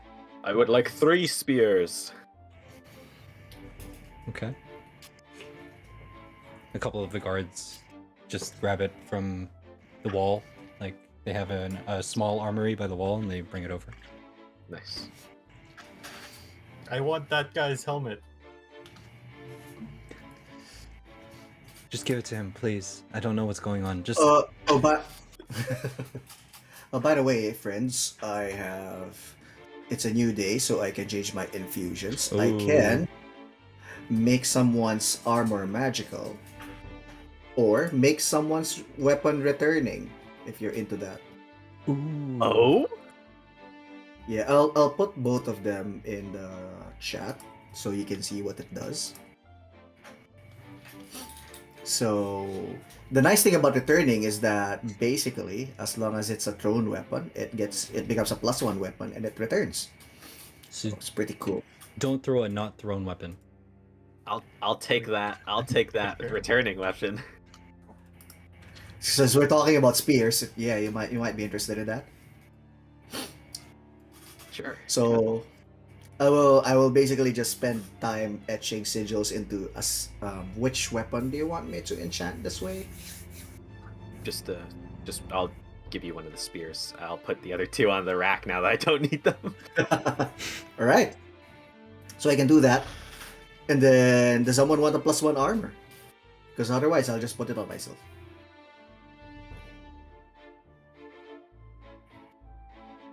All right. Nobody If wants there's +1 no armor? I don't know.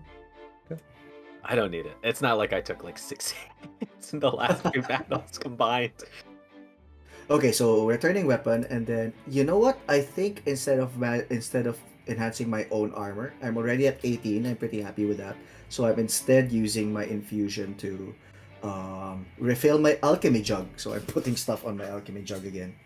I haven't decided yet what substance it will produce this time around. Ooh. I can decide on the fly later. Surprise mechanic. Yeah. Very cool. Okay, so this is you hear the machine whirring, and there's a hum coming from it. It's at a higher pitch than it was when you last heard the humming noise. But yeah, you're out here stationed at the wall.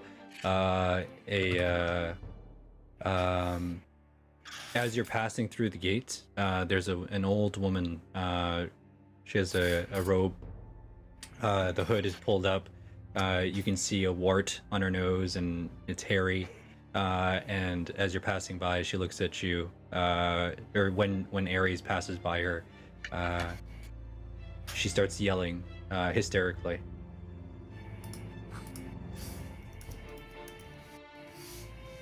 What do you want? He is the dread. He is death. She points at you. Okay. Must be a Tuesday. I'm just a guard. A couple of younger citizens start trying to pull her away, and then she yells to the rest of you, "Be rid of him! He will be the death of you!" So, Guess we're in the bad part of town. Well, that was weird.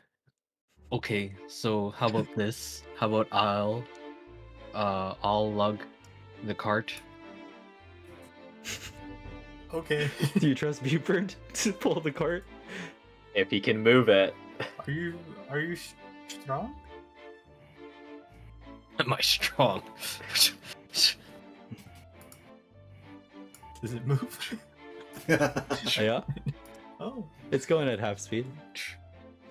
It has to be pulled by two people for it to work properly, right? To On to move speed? at regular speed. Yeah. I can help. Okay. What if- You can. Three. Oh, never mind. Go ahead. What if 3 people? Ah, I think it's diminishing returns at 3 What if people. 4 people? What if I sit on the cart?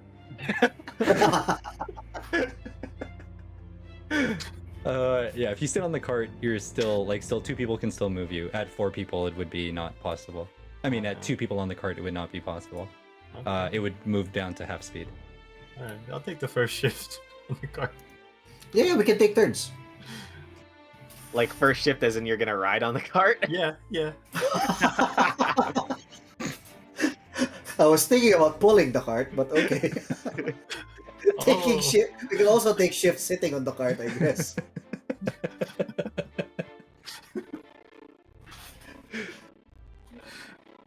Okay. I'll take a nap and wrap my arms around the thing.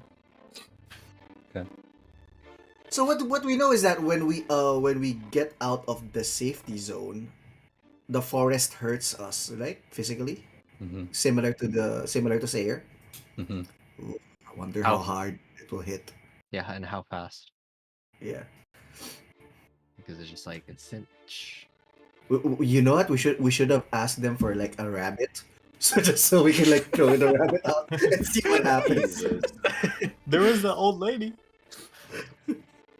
Oh my god. Just a suggestion. Panday actually considered that for a moment. That could have worked.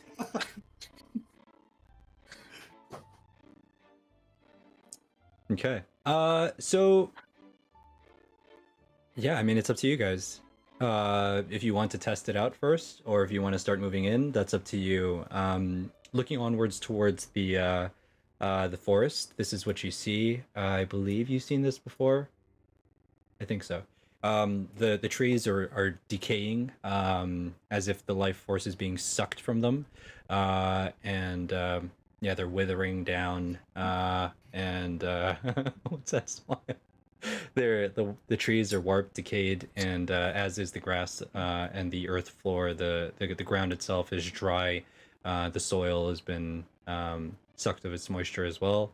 And shut up, you guys.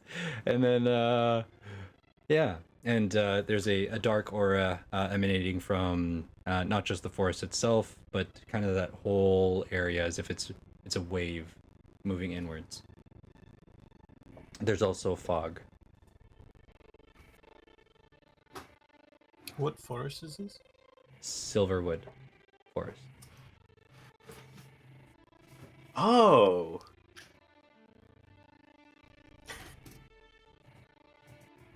Oh my god, what happened here?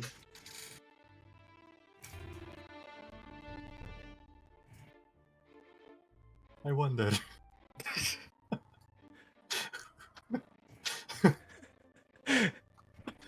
Will anyone tell me? He's actually asking you guys, and no one's saying anything. Does anybody tell him what happened? I need context in this world. Does anybody fill him in? No. Alright, I'll take a nap again. Alright. Bandai tries to explain it in as best as he can. There was an explosion, and then there were bugs, and then apparently the forest is trying to kill us. The forest air is trying to kill us. So this magic thingamajig here on this wagon will keep you from getting hurt. So try to not stay too far away from the wagon. Okay. What else do you need to know? Yeah, evil presence, Cool. stuff like that. Okay. Sounds like global warming. Something. Yes, It's all a global metaphor. warming. That's right. It's all a metaphor for global warming. Oh, thank you. Panda? What? What's your name? I am Panday Baril. It's in your language. It's called the gunsmith. My Oh. name. We're not close enough for you to know my name, so you Oh. instead know my title. Okay, I'll wait, I guess. I'm sure we'll bond over this journey. Okay. So you start heading out. Buford, it's heavy. It's heavy, man. Like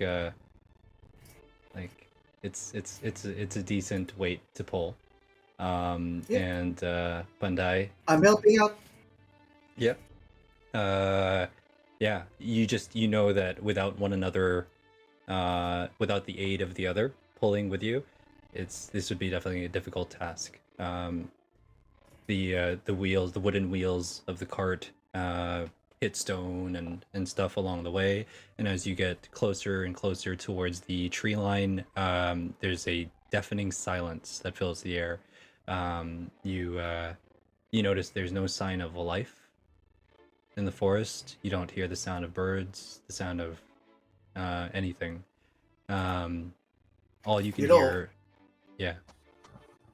You know, one of the things that I have been thinking about is why are we using wooden wheels? I have this idea that if we collect enough rubber and then we vulcanize it with air, it will actually make things smoother. But it's all experimental in my head at the moment.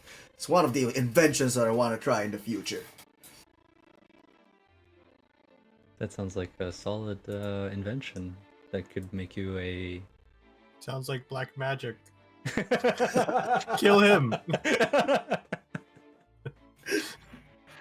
I don't understand that myself either, so. What do you mean, rubber? I'd never use rubber. Okay. What a weird thing to say. We see rubber holds air, and air will cushion all this unevenness in the road. Hmm.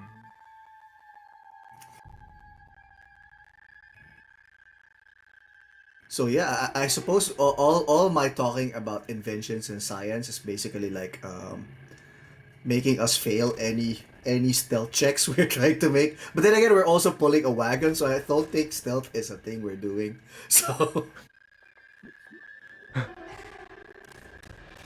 Okay. There's a trail. They've mapped out where you need to go to get to the beacon.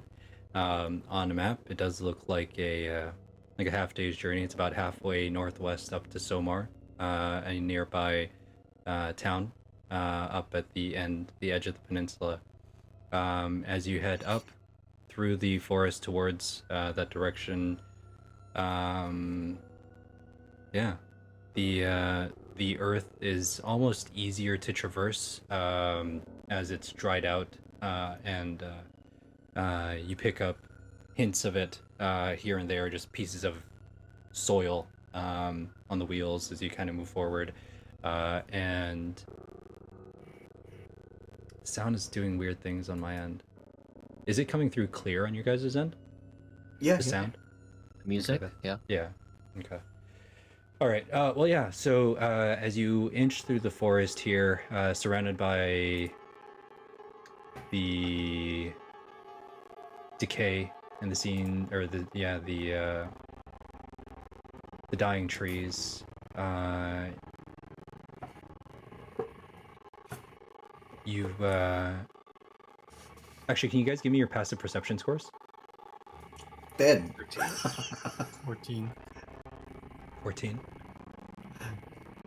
I am too preoccupied thinking now of a propulsion engine that can replace horses. I am 13. Well, okay, so 14 is the highest? Yep. Okay. That was Aries? Yeah. Aries, you start to feel a light tremor at your feet. Wait, Do you guys feel that?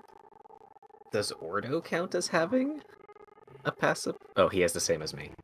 Okay. Never mind.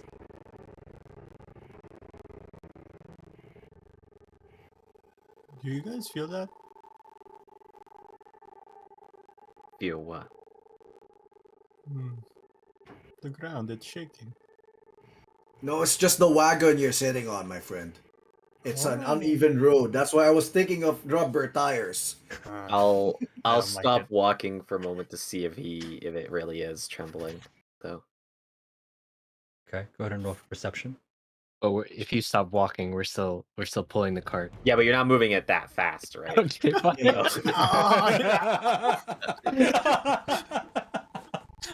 Oh, 22. 22? Nice. Okay. Stop the tire shoe. So you kneel down and you place your the flat of your palm against the soil. You wait for a moment. You focus on a singular object just so that your senses you tune out and you're focused on this sensation of feeling, and you feel it. There's a tremor and it's building. You look off in the direction. You got a 22, right? Yeah. 22. You look off in the distance, back where you came from, to your sides. Your eyes kind of dart around, and you see trees just falling. Something's moving towards us. Okay. No, Uh, sorry. To clarify, they're not falling like that. Oh. They're falling like that. Oh, they're coming down? Yes. From a distance. The hell? And it's Okay, getting I think closer. I'd still say something is coming towards us. If it was still getting Sure. if that action was coming closer to us, Sure. I think I'd still say something's coming towards us. And Okay. point Um, towards the trees that this is happening to. Panday didn't quite believe Aris when he said that there was something, that he was feeling something, but he totally believes Law. So at this point, I'm going to stop the cart. I'm going to start strapping on my shield You stop the and cart. preparing my wands. You I strap think on so. the shield. Did I mention the suit earlier to you guys? Yes. The diving suit? Yeah. But she didn't What explain what does? it does? She didn't explain it, no. Oh, well, while she you were even give leaving, it- she explained you can put it on, take it off. It takes an action to do that, to doff or don that armor. But if you put it on, your speed is reduced by half. But it also prevents the necrotic effects. You have one suit. Okay. I am an artillerist, so I don't necessarily need that. I can be on the wagon. So if anyone else wants it, All of my stuff is ranged too, so you yeah, can give it it to one of the feels like melee boys. Kind of just like looking around. You look around, and Buford, you see a fissure like just a line coming down across the ground, and then your foot goes down a level. Oh, fuck. You, what's your name? Who? Your name, Aries. Aries. Put on the suit. Okay. Put on the suit. You're gonna slow him down. I keep forgetting that he has the job that will be okay with being told what to do.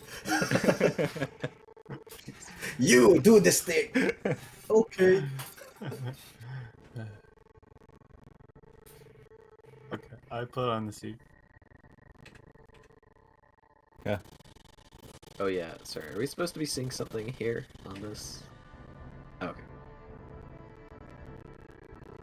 Never mind.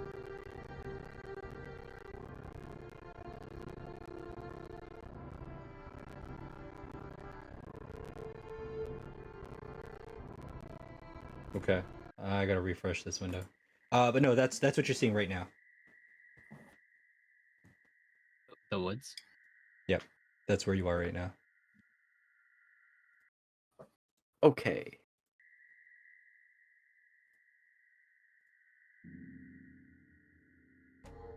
So you put on the armor? Yeah. Okay. The ground is caving in from behind you. There's fissure lines get just ripple across the ground in every direction. If you don't run, you're gonna fall into it's like the ground is sinking from behind. And Ares is wearing the armor that halves his movement. So I'm gonna ask everybody to roll for dexterity. So long as Buford and Pandai are both pulling, then you're moving at normal speed. But several things can happen along the way here. So go ahead and everybody roll for just a straight dexterity roll, unless you'd like to do something out of the box. Is it a dexterity roll or a dexterity save? Roll. Roll, okay. Yeah. Oh, I'm not proficient in save, so it didn't really matter. I have a 5. I got a 5 too. Okay. Dexterity then. 20. Nice. But you're wearing the suit? Yeah, so that. Does that make it worse? I rolled a Oh natural my one. gosh. Okay, all right. So as you start rushing forward, the ground starts caving beneath your feet. The cart gets stuck. The wheel of the cart gets stuck between one of the fissures. Yeah. Can you do a strength saving throw? Pandai? Sure. Wait, how do I do that here? Strength saving throw. Nice. Okay. So as it gets stuck, you see it, and with all your might, you pull on the handle of the cart, and you're able to get it out. Buford, Law, you're all falling behind. I don't know how it worked out, but with the suit on, Ares is up on the further forward, but still at the edge of the radius. Yo, he's a guard. He's been trained in full metal armor. He's good. He's used to it. This is his element. Okay, let's do another dexterity roll. A tree is crashing down in front of you. Oof, oof, oof. Oh! 6. Okay, I get crushed by the tree. you're gonna take 7 bludgeoning damage. Law. Oh! Buford, I don't know why- one. Buford, you take 4 bludgeoning damage. I don't know why my rolls are appearing 2 in a row, but I think that's a 10 plus 2, 12. Yeah. So you're good. Okay. Still, Ares is up ahead. Ares, you're outside of the radius now. If you weren't in the suit, you would definitely be feeling something. But yeah, it's hard to breathe. And so you feel this area that you're in right now is sinking in as if like a massive sinkhole, and you see the upper edge of the next area forward is as the sinkhole goes, it's getting higher and higher. It's going to become harder to get to it. If you guys don't roll good dex roll on this next one here. So let's go ahead Be and the end of. Is it a new dex roll? yeah, new dex roll. It's a Okay. lot of rolls. Let's do this. Oh, This one 15. fails. I think it's Oh, 4. no.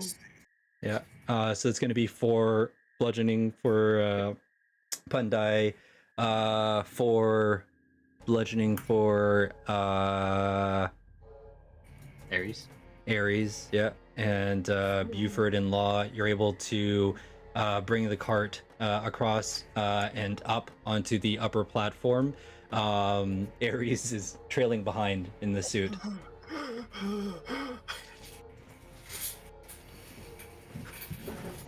You keep the suit on though, Ares. You're outside of the circle. I can't breathe. Take the helmet off. Okay. I'll keep it on. I'll keep it on. Okay. So you, you guys are all able to make it to the edge here as you see the a massive chunk of the forest behind you, almost in a perfect circle, is just sunken down.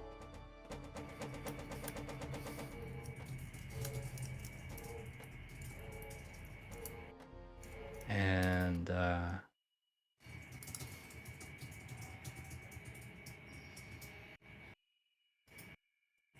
What the hell was that?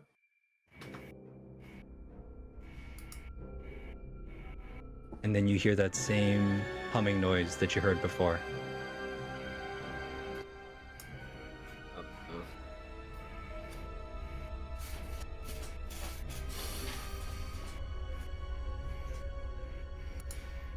No.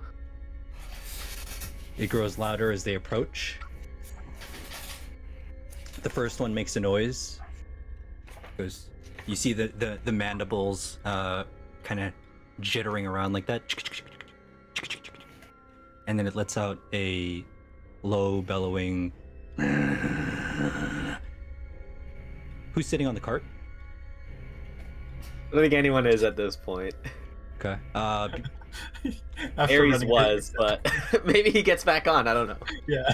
I'll Ares, get are you back on. are you wearing the suit right now, Ares? I took the helmet off. Okay. But you're kind of I'm wearing the just suit. holding- Yeah.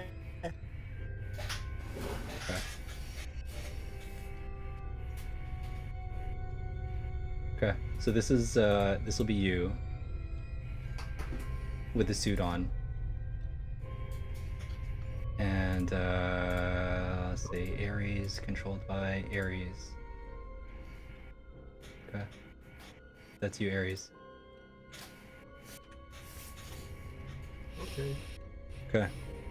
So as you're regrouping here, and you see the circle that you have starting to be surrounded by them, you see that they're communicating with the one on the cart, and the one on the cart is responding.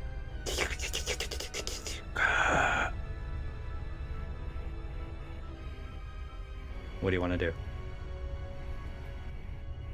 They're saying outside of your circle. Is this so? This isn't combat yet. Can I direct Ordo to use Heart Sight on the creature? On our creature? Feels a... Okay, sure. So DC 10. Let's try it. Okay. Fear. And alignment is good. Oh, Huh. Unexpected. oh, our creature, right? The one on the cart? Yeah. Huh. Yeah, it is unexpected. Buford, do you feel a tremor at your feet? Guys, I from feel the a one tremor before. on my feet. It's different from before. Just repeating.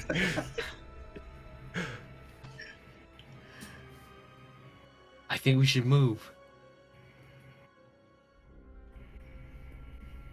Let's keep pressing forward. Sure. I'm gonna Yeah, get the bugs seem to be Yep. what do you call this? the bugs seem to be avoiding the sphere around us, right? Correct. So yeah, I think we just press forward. It looks like the mechanism is working. Is it like an actual projection of a No, bubble around no, us, or is no, it it's just a just frequency. in a radius around us? Is the forest is avoiding us? Okay. Exactly. So if you're moving Buford or Bandai, you guys can move the actual cart. It'll let you. And then yeah, go ahead. You can move one move at a time. So if it's 30 feet, it's 30 feet. Buford, Okay, so- the tremor is starting to build.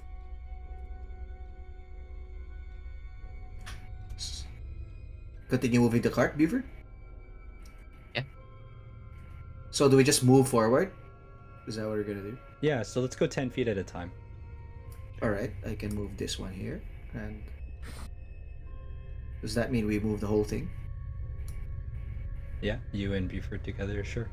Ares, Law, you can keep up with them. I'll put the helmet back. You put it on. Yeah. Yeah. Okay, so just know it's gonna Yeah. cut your speed in half. Okay. And okay. So Buford, Pandai, the weight of the cart is notable. You're moving forward here, and as you do, the insectile creatures move aside, parting like the Red Sea for Moses. They don't stop making the noises.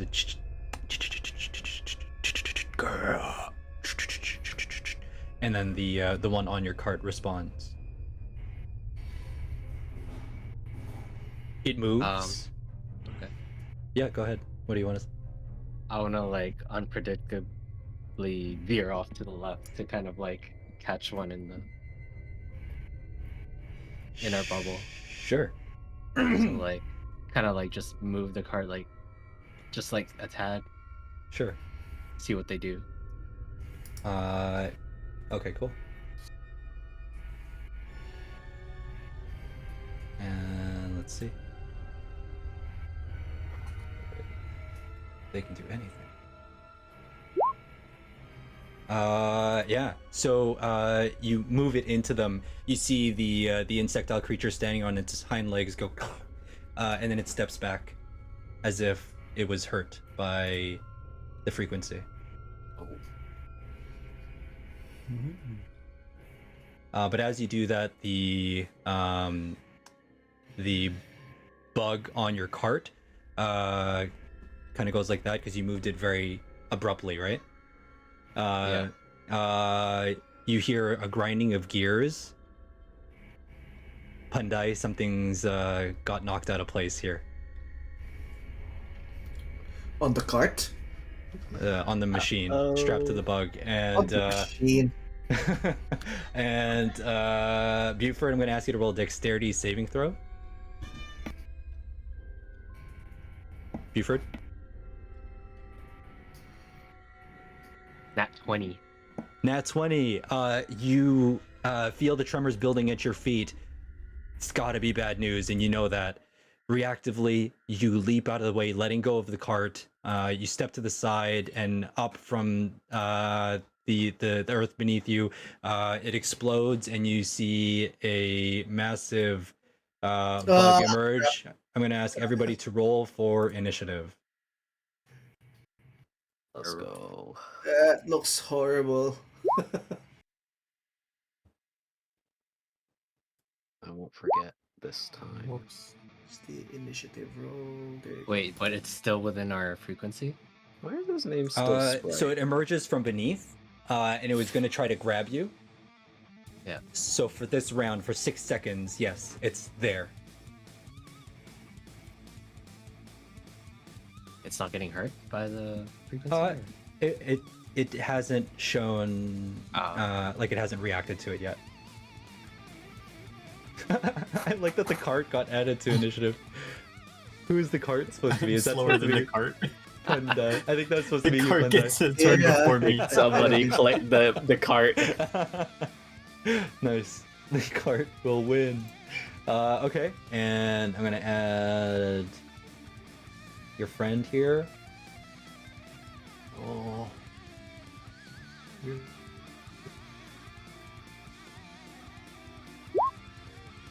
Okay. All right, and first up is Ordo.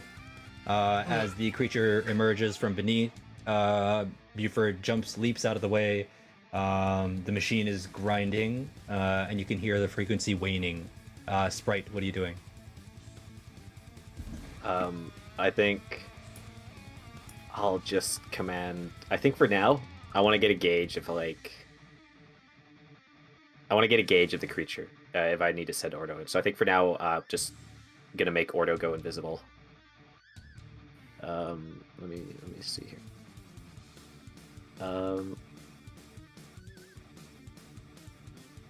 I'll just have Ordo go invisible for now. I guess in terms of like how this works, I guess I could just pull Ordo back into me. Just wave my hand and pull Ordo back into my body. Okay. And that'll be the end of Ordo's turn. Okay. All right, Buford. The creature's mandibles jut out from the hole in the ground. Kind of land with my 2 feet on each mandible. Kind of like standing like that. Okay. With 1 foot on both mandibles. Go, ha! Too slow. I take my scimitar and kind of just slash away. Okay, go for it.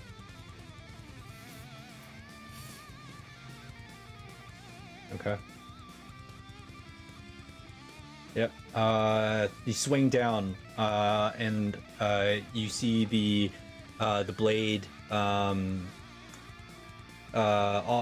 Like it's just like raising like plate armor. Like it's like shh. You don't seem to have broken the surface, and it doesn't retract in pain or anything. I'm just gonna be right back for like 5 minutes. Oh, You- okay. You can go ahead. Sure. Go on. Okay. And Does that oh. does that break Yeah. it? Sorry. Yeah. Okay. I'll just leave it. Okay. You can just wrap a cloth around your camera or something.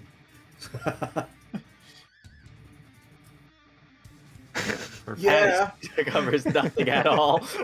Oh, but at least it looks cool. Yeah. AJ looks buffer. Okay. So Didn't even yes, pop up on the stream. Oh yeah, totally. That's so that's good. awesome. Okay, so it makes its move. Buford, can you roll a dexterity saving throw? He can't. He just dies. Okay, no, there's 1 and 2. Okay. So it comes up with one massive bite with its mandibles there as it tries to pierce into Buford's sides. Buford is able to evade it, but then it very quickly opens and closes again. And Buford is going to take 7 piercing damage, and then I actually do need him to roll a Constitution saving throw. Sorry. Buford, yeah. I'm gonna roll for him from his sheet. That's fair, right? Yeah. Well, it's from his sheet. That's a 17. Okay. All right. So he takes that initial 7 piercing, and then he takes 8 poison damage.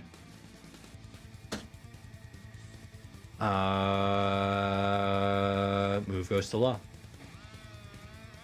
Right. I will.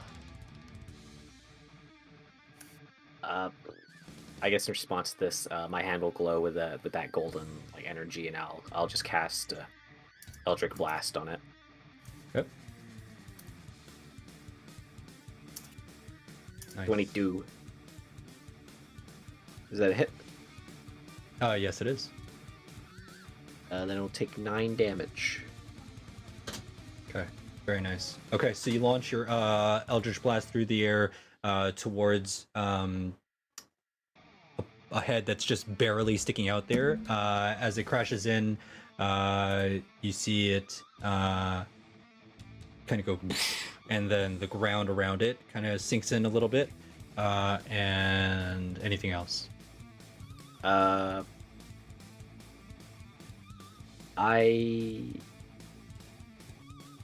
You know what? We can try it. I'll just use my bonus action to have Ordo make an attack. So Ordo can come out of my body just on the other side of me, and I'll have Ordo just shoot it with the with its short bow. That is an 8. Okay. No. It does not land. Gotcha. Okay. Then that's all I can do. Pandai. The card. Gosh. The other bugs are not attacking us, right? It's just this big one.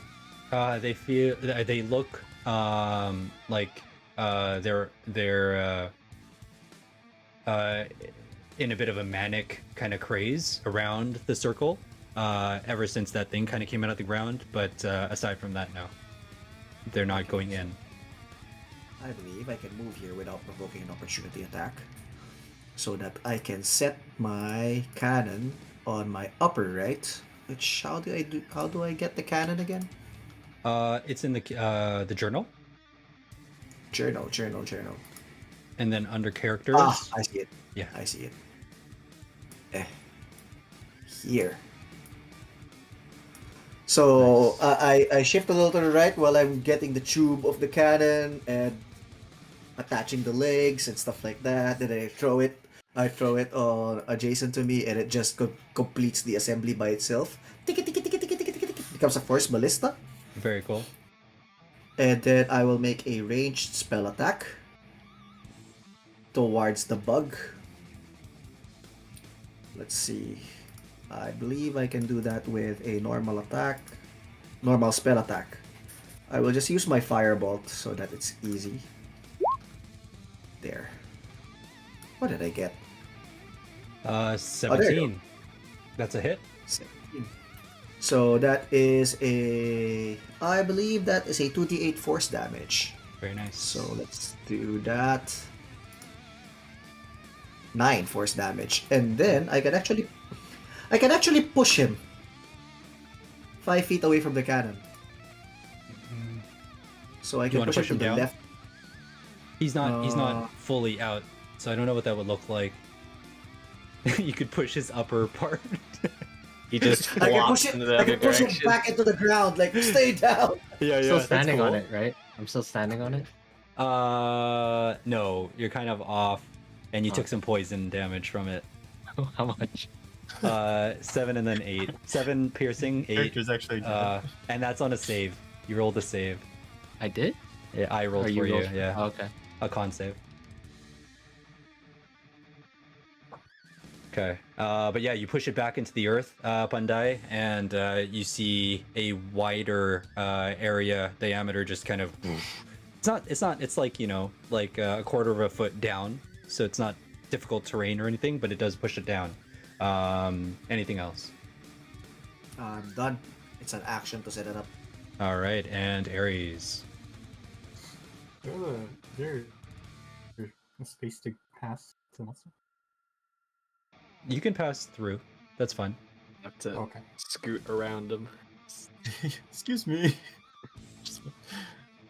Yeah. So I'll move up to the bug. Okay. Go for it. Can you not move that token? You should be able to. Just. Oh yeah. Sorry. I think just. There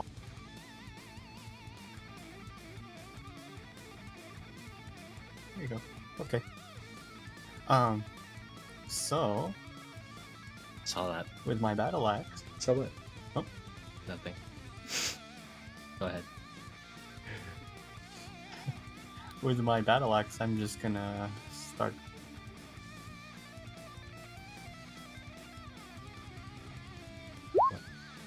There we go. Hacking. Yeah. Okay. You make your way over in the massive suit, impeding your movement, but not the swing of your blade. Nothing could do that. You bring your battle axe forward. You swing towards the head of the creature, and that's a hit. Okay. I also oh. 8 Okay. 8 damage. Very nice. Also, I have this. I have slasher, so I could I could reduce its speed. I don't know. It's in the ground. By 10 feet. Okay. Yeah. And oh, sorry, I do actually have an extra attack as well. Go for it.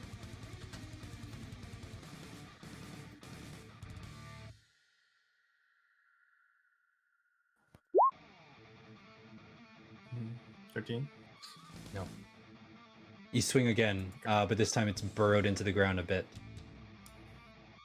Oh.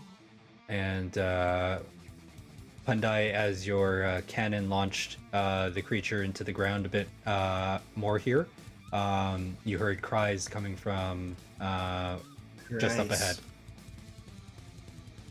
Human cries? Yes. Oh man, they're outside the sphere.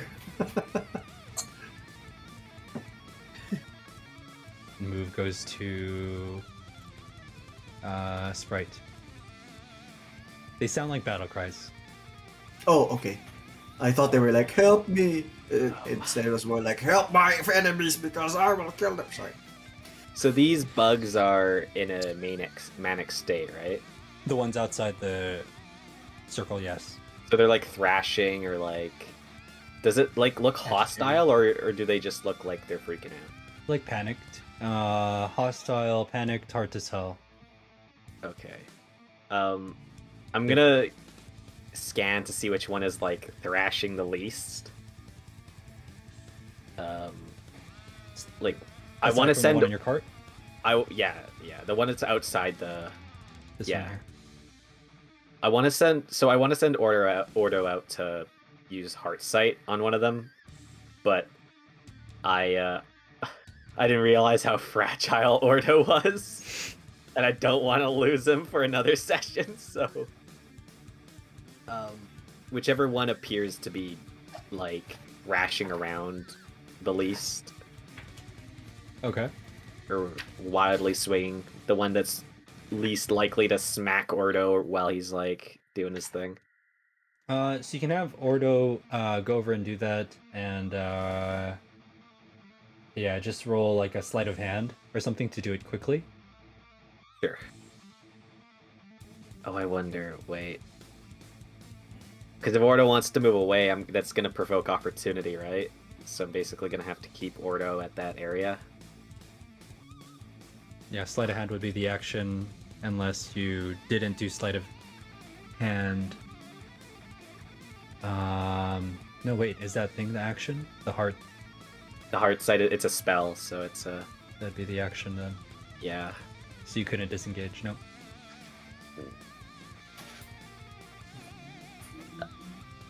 You know what?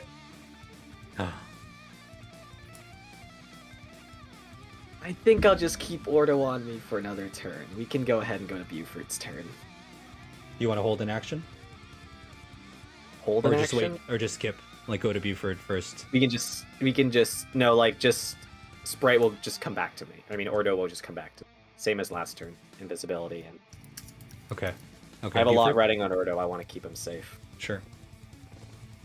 So did I not hit it last time because my attack roll was just too low? Yeah. Oh, okay. Yeah. So where am I? Am I just like by it? Yeah. Like its mandibles are sticking out of the ground, and you're on the edge of that. Okay. The hole. Yeah. Okay, so we're just fighting that. Okay. Let's see.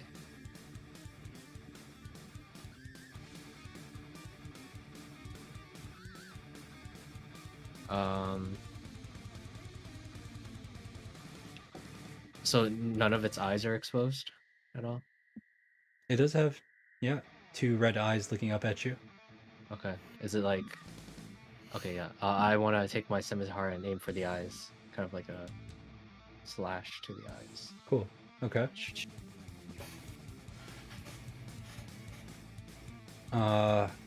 Okay. Roll. Yeah, go for it. 16. Okay, so so you go in and you try to slash at the eyes. It does move, even just instinctively, to try to avoid it. You swing down, and instead you are able to this time cut through just under like its chitin body underneath. That's 8 slashing, and then I'm going to ask you, Ares, to roll a dexterity saving throw. As the Acid. green acid blood sprays out. Oh. Oh, shoot. Buford, 14. on a 12, yeah. So Buford, you're gonna take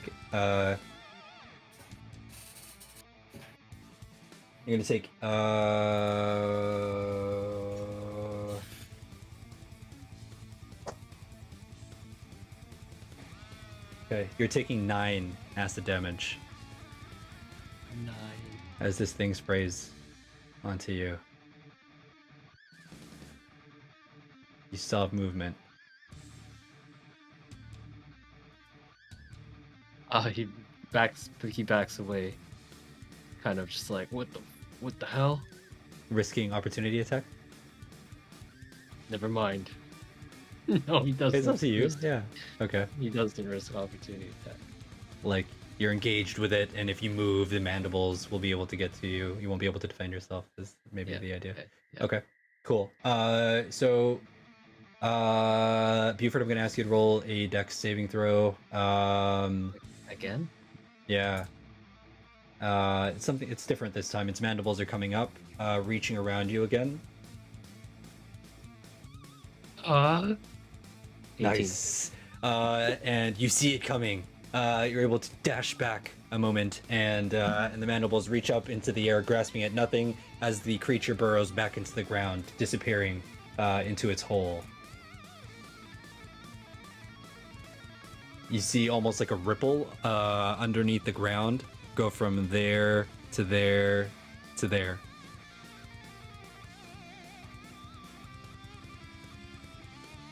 What do you want to do? Should we keep moving?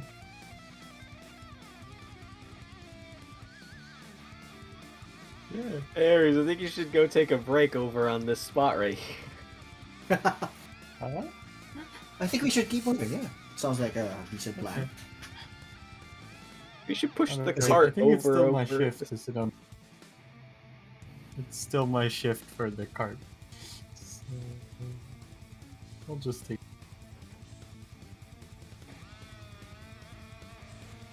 Yeah, I would advocate pushing forward. I'll just go take a break with the bug, and as you sit down, you crush its head.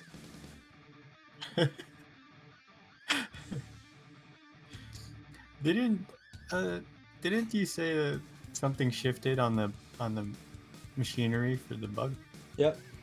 earlier? Is that something? Bandai, is that something we need to fix? I can look into it. I do. I am. It is the kind of thing that an artificer would do. Okay. Which means we're going to have to switch. I'm going to have to be the one on the cart. I can push the cart as well. Okay. I'm not one of those negative strength. Oh, but only wizards. one can be on. Okay, I'll get off. Okay, so we're still gonna have you guys run in turn order here.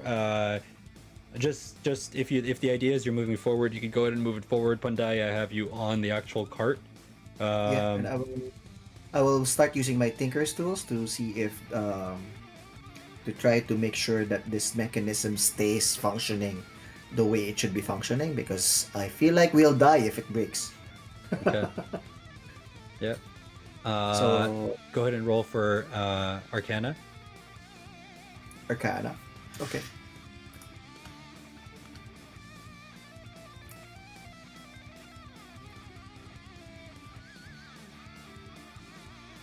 I'm Okay. taking the 9, I think.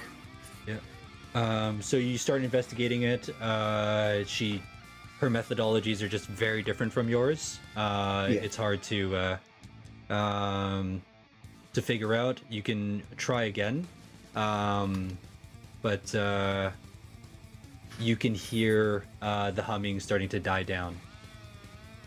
Mechanically, the radius may shrink here. Is it like when I'm doing derivatives and it's like I'm using the Leibniz notation and someone else is using the Newton notation? No, it's an entirely different thing. That's exactly what that is. I'll try again. Oh, much better. Okay. Yeah. Now you understand what she's doing. Like it just. They're so backwards here in Redmont. But yeah, you're able to fix it, so it's not going to be an issue for now. You guys will stay in turn order. You can keep moving. We'll do 10 feet at a time. But I'll pass it around. We won't do it separate for Law and for Sprite. So just Law, what are you doing in this moment? Pandai is working on it. Ares, you're getting left behind. I'm just watching the back. Yeah, I'm pushing the cart forward. Okay. My cannon, by the way, can move up to 15 feet around on its own, so it should be able to keep up. Okay.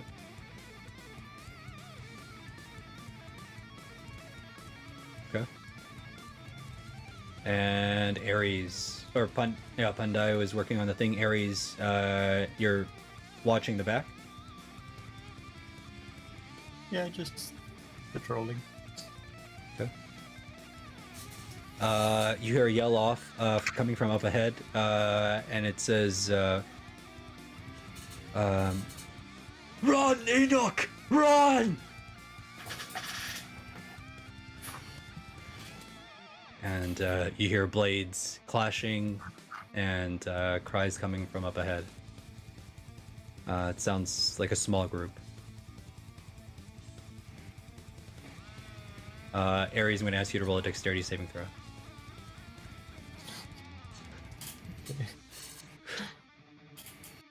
Okay. 16. All right. You're able to leap up out of the way as the It's creature the guy emerges again. from behind. It tries to grab you and pull you under, but you're not able to. And then it lets out a massive shrieking noise. And as the shriek echoes all around you, you see the other creatures grow more manic, and they start moving in. You can see that it's hurting them to do so, but they're moving in anyways. Pandai, can you roll a dexterity saving throw for me, please? Sure. Let's see. Dexterity saving throw. That's a 12. Okay. You finally fixed the contraption strapped onto the back of the bug here, and as you close up the compartment, the creature turns and bites onto you. You're gonna take 7 piercing damage, and actually, yeah, can you give me a Constitution saving throw as well, please? But they Alright. said it was good. 21. 21. Okay. Nope. Oh yeah, actually. I know for the smaller one. No, you're good. And move goes to Buford. But why are they closing in? They're responding to the shriek that this one let out. Big one. But they don't care about the frequency anymore? They're definitely they're like spazzing out as they enter in. Okay. It's So hurting now, them. so now they're entering even though it hurts them. Yeah. Okay. Well, shoot. So I don't get it. Are we using our turns to move as well? Or Yeah. right in between? Oh, okay. Okay. I'll move forward Okay. with the cart, with the cart. Yeah. Like a half speed, I guess? Sure. Since it's my turn? Sure. Is the big one just next to me? Yeah. No, it's on the ground. It's yeah. So right next to you, effectively. So if the cart moves, that means I move too, right? Yes, yeah. Do I'm moving as well, I guess, if the cart is moving, since I'm on the other side pushing Yeah. it. Yeah, Okay. we'll run with that. And anything else, Oh. Buford? I'm keeping Sprite with, Ordo with. Oh, maybe I light a torch. Oh. Okay. Interact with object, you light a torch. And let's give you a torch.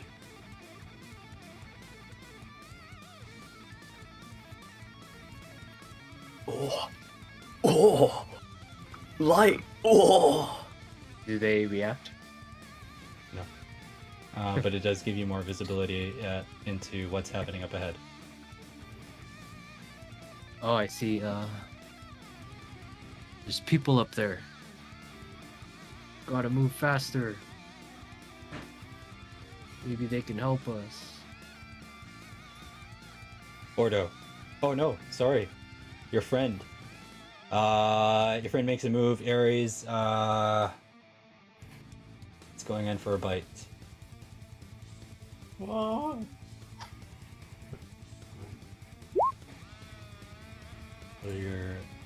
What's your AC? All of a sudden I don't have it. 13? I don't know if this adds anything.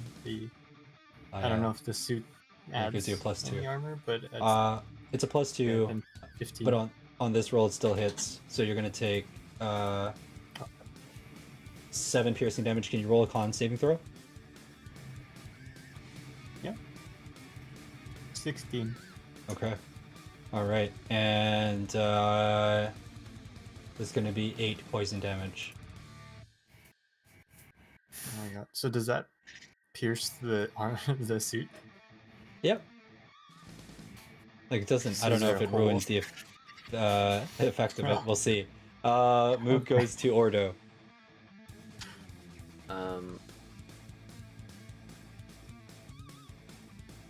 Sorry. I just need to.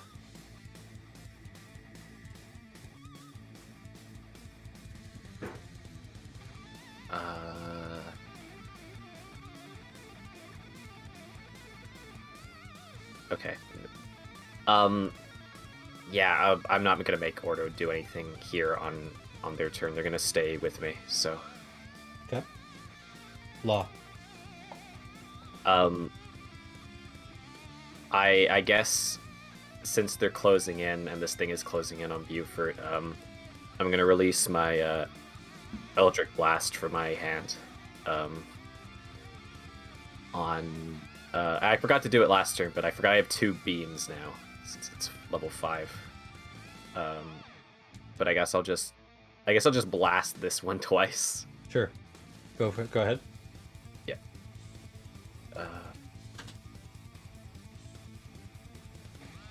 I forgot my character sheet was over here. 26 and 13. Both hit. Roll for damage. 13 and 11. Okay. Your yeah, the blast is launched from your hand towards the creature. You see as it crashes into the chest. It's already weakened. It doesn't even try to defend itself, and it falls to one knee on the first hit, and then with the second hit, it explodes. Buford, you see some of its acid blood spray out towards you, and it falls just short. It lands at your feet. Oh, Pog.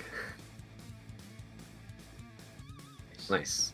At this point, can I still use like movement to try and move the cart forward, or? Yeah. So effectively, like Buford did half, you did half, which gives you guys a full movement every turn.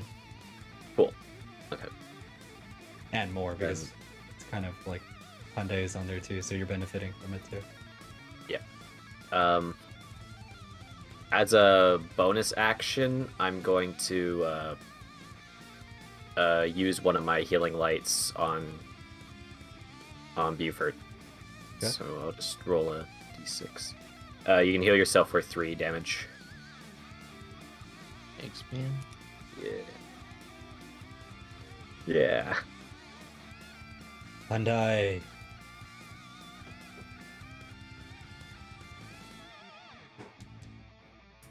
Ha ha ha. Okay. Let me think real quick. Give me a moment. I'll try to make this fast. You're good.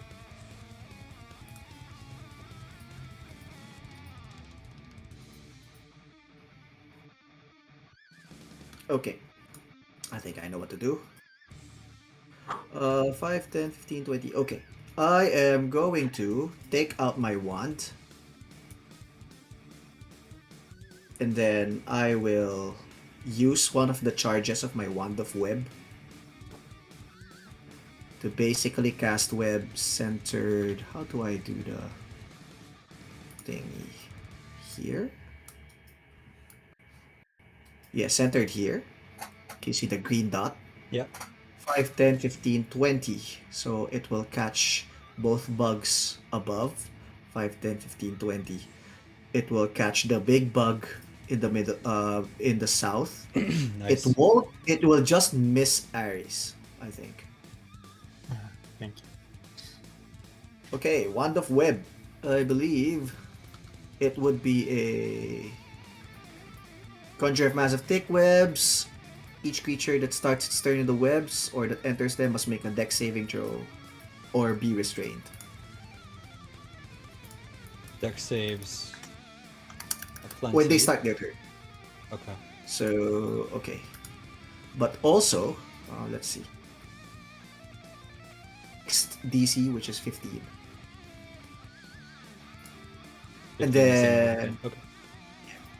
okay, and then as my bonus action, I will direct my cannon. Where's my hand tool? I think I'm starting to get used to this. Roll 20. Yeah. Yeah. Up to 15 feet. So let's see. 1, 2, 3. I can move to here, right? Mhm. And then I can target this guy. The centipede looking thing at the... How do I do that? How do I tell you which one I'm targeting? Oh, This guy. No. when you're on the arrow, you just long press, left click. Long press. Yeah. Yeah, here. So I'm targeting this guy with the cannon. Okay. Okay, so I'm making an attack roll with my cannon. I'm using my Scorching Ray click here. Because it's 22. Very nice. Okay. So that is 2d8 force damage, which will give us 11. And then I can push him back 5 feet. So I'll do it for the sake of it. So that Nice. it's going to make him... It's going to make it harder for him to move through the webs. Very nice. Sorry. How far? 10? 5. 5 feet only. Okay. Nice. Very nice. Ares. You see Pandaya's cast a web just around the insectile creatures around you, and this one is you feel the throbbing pain in your side from the pincers here. What would you like to do?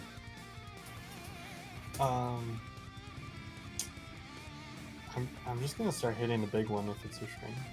Okay. I'm just mad that he bit me.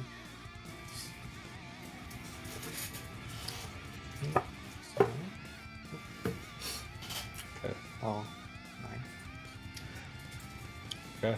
You swing your battle axe towards it, and it shirks away at the final moment Is it before. restrained? Is it restrained right now, Pandai? From your web? Not yet. At the start of its turn, it will need to make a saving throw. Okay. Too bad. So it will trigger at their turn. Yeah. Okay. I have an extra attack. Still try again. Okay. Yep. Oh. You swing, and then you swing again. This thing moves very strangely. Its head kind of bobbing in and out of the ground. Anything else? No. Damn it. That's all. Buford.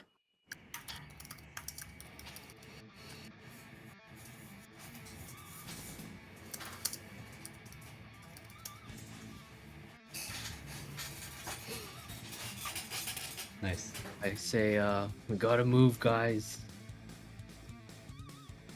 I move the cart.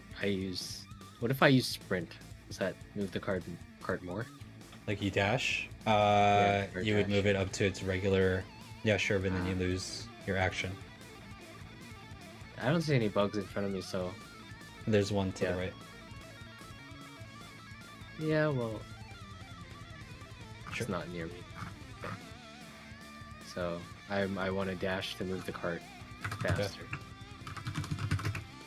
Okay. Go for it. So can I just get everyone? Yeah. Just like Not that? Ares. Not Aries.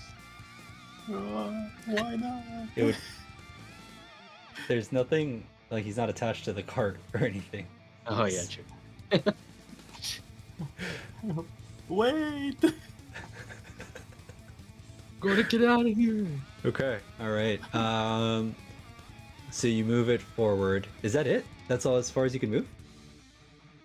Well, you said like one space, right? Well, I don't know. If you're using a dash, it should be much more than that, right? Yeah, it should be 30. Oh. Wait. Okay, wait. But Ares is in the suit too, so maybe. That's fine, I guess. Go on. Well, hopefully they fail their dexterity saving throws against the web. You put him back. Oh, it's so dark. This is vacation. Okay, and okay. So at the start of its turn. Yes, it'll make a surrounding me. dexterity saving throw against Okay. DC 50. Okay, I'll do all three of them from left to right. Here we go. Succeed, fail, succeed. Oh, Uh-oh. succeed, fail. This one failed. 15, right? Yeah.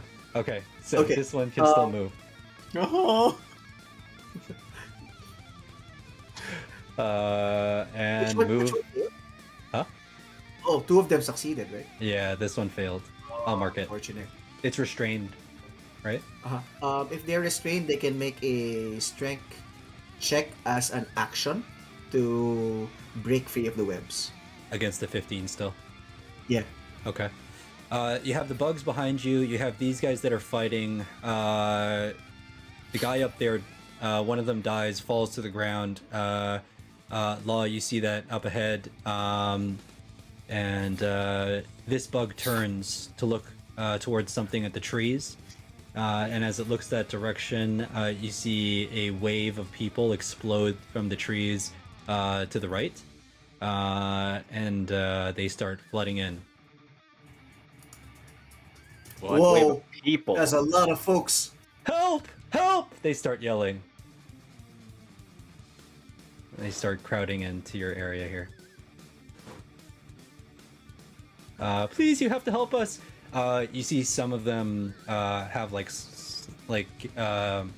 cut wounds, gashes. The others, they're look like their cheeks are sunken in. They look pale. They have like dark circles under their eyes.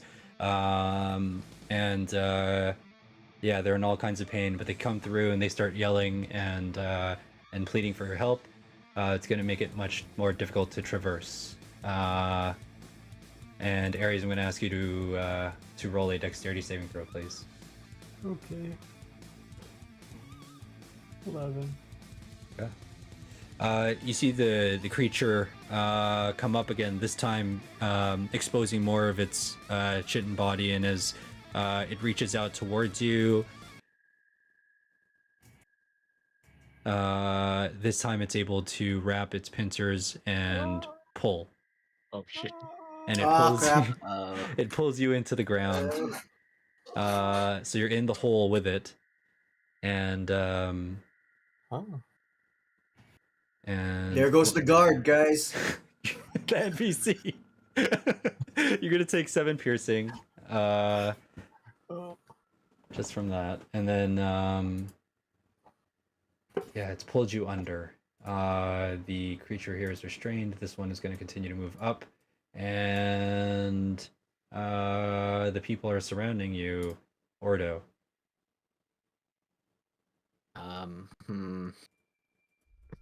Oh, fuck, Ordo is pretty far back there.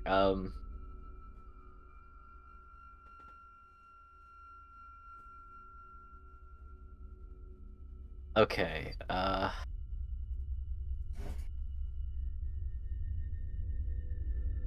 you know what, actually?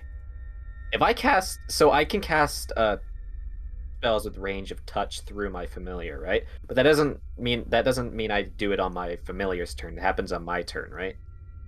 And it counts as Yes. my act, right? Yes. Okay. Oh, you're a caster, right? I should warn you, the webs are flammable. Oh shit! Wait, but that means I can't. I can't send Ordo out. Okay. All right. Well, I think I'll keep Ordo near me. I think maybe I'll try to just have Ordo float around these people and just try to calm people. Okay. Just do what he can. Just yeah. Can you roll Um, for persuasion for Ordo, or Sure. do you want to do like a flat charisma, or I can do a flat charisma. sure? Ordo can't speak, so it'll be all in like body language. That's a nat 20. Nice. Okay. Very nice. So yeah, Ordo tries to calming the people down, and you're able to get them to kind of corral them, enough to calm them down so that they're not pushing up against you guys or anything. Okay. So I can see this. So I can see what's happening ahead of me, right? Like. Yep. So I saw that guy die. How badly did he die? Which one? Wait, what do you mean which one? Oh, Not the only guy one up of them here? died. Yeah. From this distance, yeah, so it's fine. So you saw he didn't die from the attack of any of these things. Instead, you saw him like trying to pull away at his armor, and then you saw his skin starting to wither away and rot, and his eyes pop out and bulge out, and then he fell to the ground. Okay, well that's dead. I'm not gonna bother then.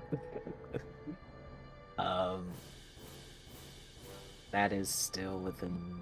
What's my range for this? Oh, yeah. Okay. I can. I have to struggle to see the other one, so realistically, I'm just gonna say I can only see this one. I'll use my Eldritch Blasts on this bug up there. Okay. Kind of just raise my hand to the upwards while I'm pushing the cart and just have the bolts kind of travel up and then angle themselves downward to cast down on the bug. Nice. Go for it. Nice hit. 22 and 25. Oopsies. Very nice. I'll just roll for those. 14 and 6. Okay. It falls dead as two blasts arc in the sky and crash into it from up above. Which one was that? Up ahead, the one surrounding the group. Oh. Oh, I can barely see that. And if I'm allowed to say something, Sure. I'll yell out to us. Hurry! Okay. Nice. And the people start responding.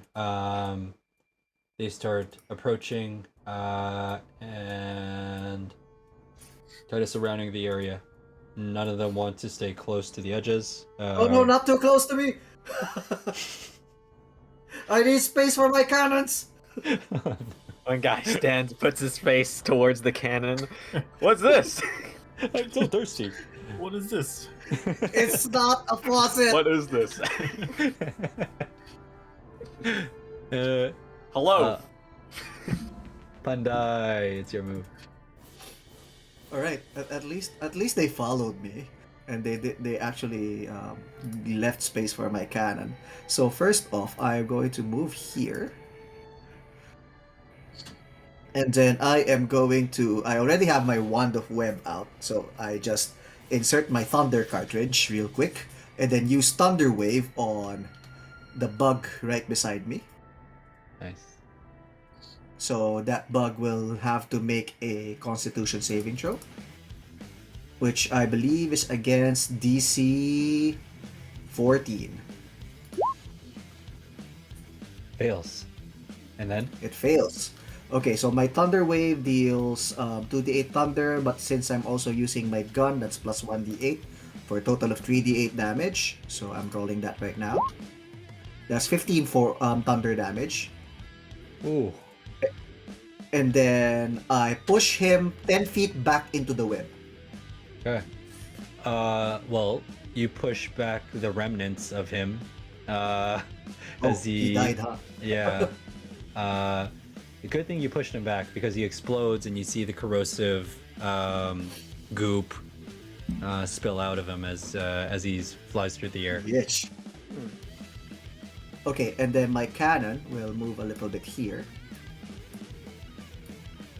And then it will... Can I still see the big bug holding Ares? Yeah. You see Ares' hand as he's getting pulled down into the soil. So, I assume I cannot target it with a cannon. Is that correct? Yeah, it would have. You can try. It has like 3/4 cover at this point. Let's say. Oh, okay. Ares' arm off One. to get the bug. 1, 2. You know what? I will try it anyway. Because if I hit, I can push the bug 5 feet, which means that the grabbing will stop, right? So this is an attack, but it has 3/4 cover, so I don't really have high hopes for this. But better than nothing.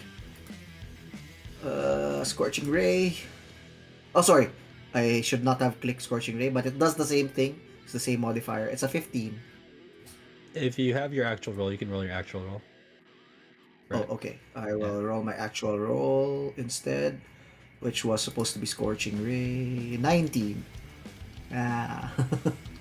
19. No. 3/4 Because of the goes plus cover. 5. Yeah. Yeah. Dang. Okay, so you fire towards it. You almost hit Ares. You feel like you might almost hit Ares' hand, and so you. I went too safe. Yeah, and you fire away. Ares, but you're staying on the cart, right? Yeah, I'm staying on the cart. Okay, Ares. It has you. You're effectively restrained right now, as it's holding you here. In the hole, and you can feel like it's trying to pull you down. Do I have any space to move, or am I just like covered in? You can roll to try to get away here, or you can attack it while you're grappled. I'll attack it. Might as well. I Can I think use- if you're restrained, you have a disadvantage on attack rolls. I could be wrong. No, I don't think so. Maybe grappled is the better. Yeah, grapple is the better term here. Yeah, grappled. Okay. So Can you I still use like my battle axe and stuff, or Yeah. am I? Okay. I will do that. Oh, 11. You swing once.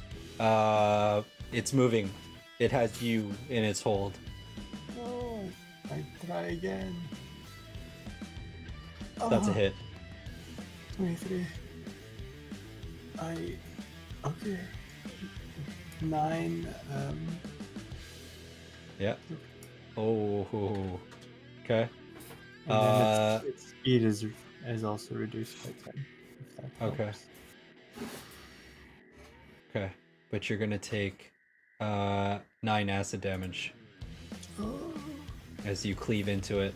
How are you doing? I don't even know. 14. Now. Okay. Okay. It's still alive, right? Yeah. Okay.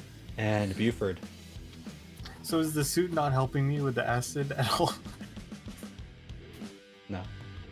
Okay. I think it's only helping you with the Environment. environment itself. Yeah. Dang. Oh, I don't know. Where should we go? Where's the beacon? Like this is the path you would have been going, so it's like there. The look fine. on your face.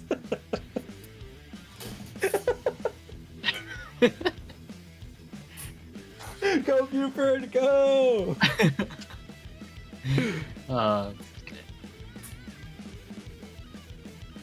Since I don't see anything behind me, I just say, guys, how's Ares doing? He needs help. Oh, crap.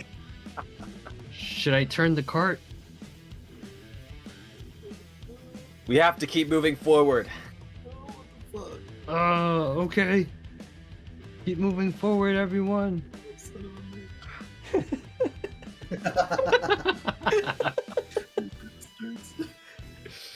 Um, You bastards. I don't know if I can say it now, but What? I don't know if I have to wait for my turn, but The people. especially if the cart is moving. But yeah, the people fucking. Just They didn't get part of my selector.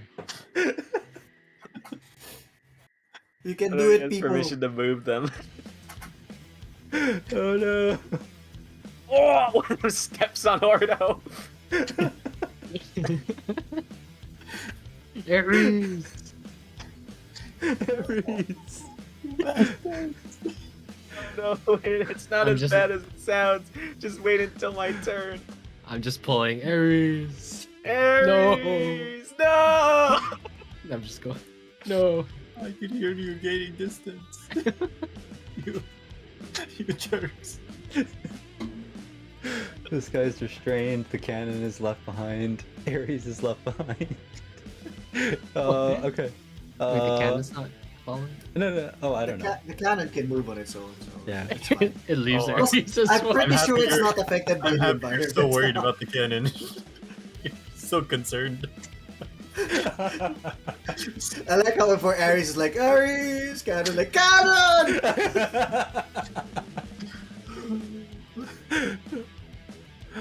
Okay. Yeah. Buford, was sorry. Was there anything else? No. I light up torches for another torch for maybe a person to carry for more light. Oh, okay. Cool. I'll give you more light. You want one of the people? Any bystander. Sure. Okay. They're rocking the cart. Pandai.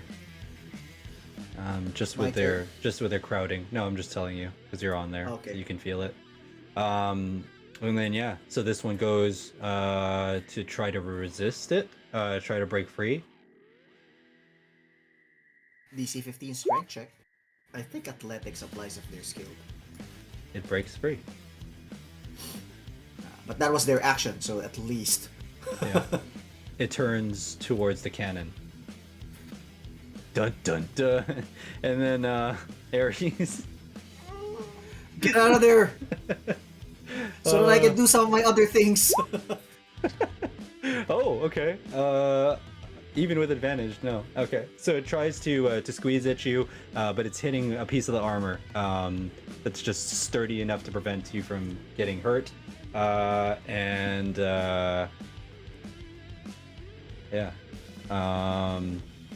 that works. So you're there, but you're still in the hole.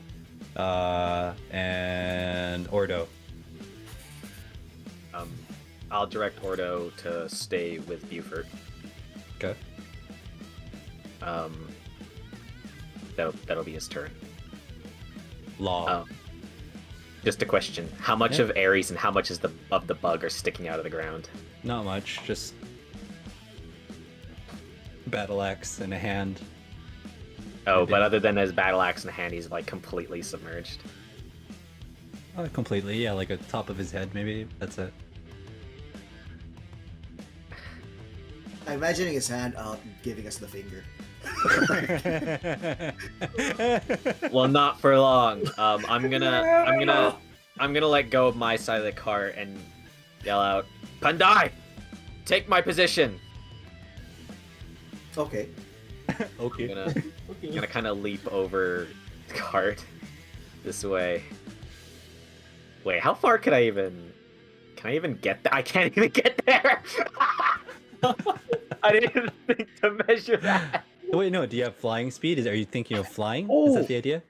The broom will. The yeah. broom. Yeah, I do have flying speed actually. That's right.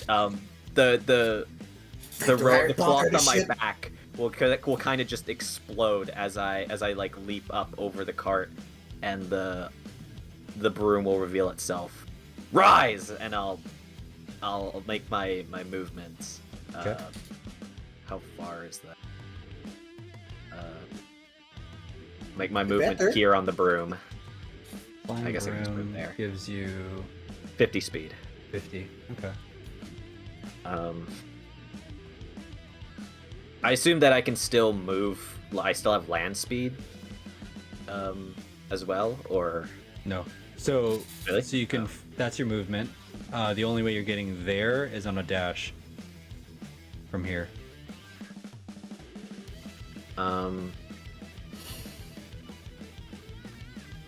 But from this position, you can also see more of them. I don't know if that makes a difference. I guess Stay I'll away just from the webs. Eldritch I blast the big guy. The guy in the suit. Okay, go ahead. The guy in the suit, yeah. Mercy kill. The big bug. We don't want you to suffer. Just save me! Jerks. Oh, quick question. Are you like dying as well? Like Yeah. okay. We're getting there. Yeah, I'll Eldritch blast it. Okay. Go for it. That's a hit. 16 Yeah. and 23. Ooh, hit. Oh, those are both hits on this guy, right? Yeah. Okay. Oh. That's, why is it? Oh. Wait, why is that a 12 plus? Oh, that's from the. Ares. Okay, ignore that. It's a 12 and a 14. Okay. Yeah. So, as the blast crashes into the chitin face of the insectile creature, there's a Ares. Can you roll a dexterity saving throw for me? Oh no. 4.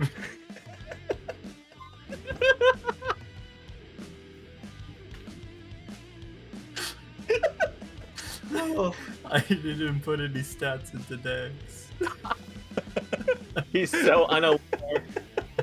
You reach your hand upwards, but the ground caves in, pulling you in deeper. You are 15 feet into the ground as the thing exploded. You're also going to take. Let's see. Shit, I should have just left him. It could have been He would've worse. been You're better gonna take off. 12 acid damage as the creature explodes. Oh man. It's dead. I think I but- should have just left him. He might have been in a better position. He might have been able to get out himself. He's not grappled now. But he's dead. And then moves into Dexterity. yeah. So Law, you're gonna take some damage here too. Oh shit! It reaches me too. No, Wow, really? no, it It's does because not. I think you're in the outside. Oh, it's from the. Okay. Yeah, that's fine. Oh, so I'm guessing he sunk further underneath the ground, so I can't see him anymore. Yeah, he did. Okay. So you're gonna take 6 necrotic damage as you feel like a cold burning across your skin, like you've pressed, like, you know, like, what do you call that? The ice, the dry ice Dry to your ice? skin. Yeah. And with every breath you take in, it feels like you're breathing in needles. Pandai. Gosh. Okay, Ares is still underground, right? Yeah. Yep. But you saw the And explosion then- of acid. Oh, he's dead. Presumed dead. Okay, and then this other bug here that's beside my cannon, he's still within the area of the web, right? Yeah. So he will have to save again at the start of his turn. So Okay. I'll keep the web on for now because it's a concentration spell. And instead, I'm going to use my triple shot on my wand, and I'm going to use... No, not triple shot. My shatter shot. And then I'm going to use shatter, centered. This is a level 2 spell, guys. Ooh. Centered here. Can you see it? Yep. So that it will hit both of these bugs because those bugs might be a problem. So let's see. Shatter. They will have to make a Constitution saving throw. On. No saves. Against They 15? both fail. Again? 14. 14? Yeah. No saves. No save. So this is full damage. 3d8 plus 1d8 because of my wand. So 4d8. That's 21 What? thunder damage. What in the... Okay. How much damage? So it's a... what does it look like? Do you want to take the actual scatter shot? Okay, so what it does is that it's a very high-pitched sound that is contained in a ball. So when it hits that area, it just explodes in a... have you seen like the Mandalorian's geothermal? Yeah. box? Yeah. It like absorbs sound and then it just scatters it. That's awesome. Oh, they're both dead. They both take 21, right? Yeah. Yeah. 21. They explode with as the sound booms all around the area. And then I will from there I will move to position so that I can help with the cart after. Okay. Okay, get rid of that. I'll just put that to the side. I don't know how to get rid of it. And then, for my bonus action, this cannon will shoot at the adjacent bug. Okay. So I'm going to roll for Scorching Ray. No, not Scorching Ray. Firebolt. There you go.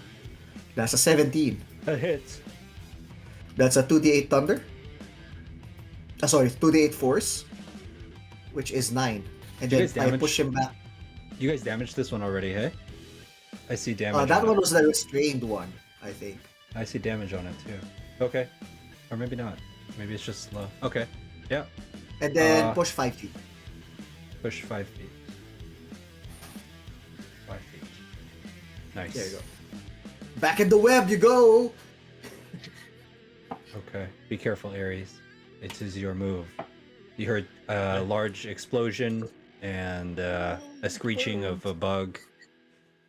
There's a pool of acid beneath you. I think I'm just gonna try and pull myself up. Okay. Difficult terrain. That's 10 feet. Okay. What if I lose the suit? Then you gain half speed, but that takes your action to doff the suit, and you can take damage. Okay. Just die. Okay, I'll keep it on then. I'll just try to pull myself out. Okay. Who do I roll?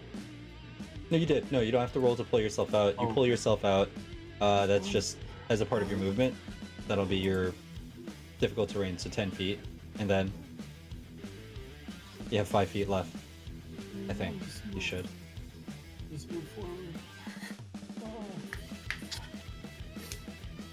forward. Thunder guy. You can take a dash to go another 15. Or you can do something else. I don't know what that Go is. Punches run. me. Heard what I said. Punches me. He grabs your broom. Okay. I'm not very high up. I couldn't go high up so I could Right. maximize my You said distance. 15? Yeah. Okay. I'm dashing one. How dashing are you? Okay. And all right. And Buford, over your shoulder, you see a bloodied, acid-covered suit rushing your way. What are you doing, Buford?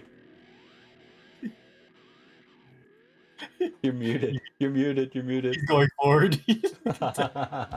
Forward. Okay. I have hempen rope. I don't know if I can tether. You can tether each other to the cart. Okay. And then what? Hopefully tie one end to the cart. Maybe another end to. I'll throw the other end to Ares, and then he could possibly like pull him closer. Oh, okay.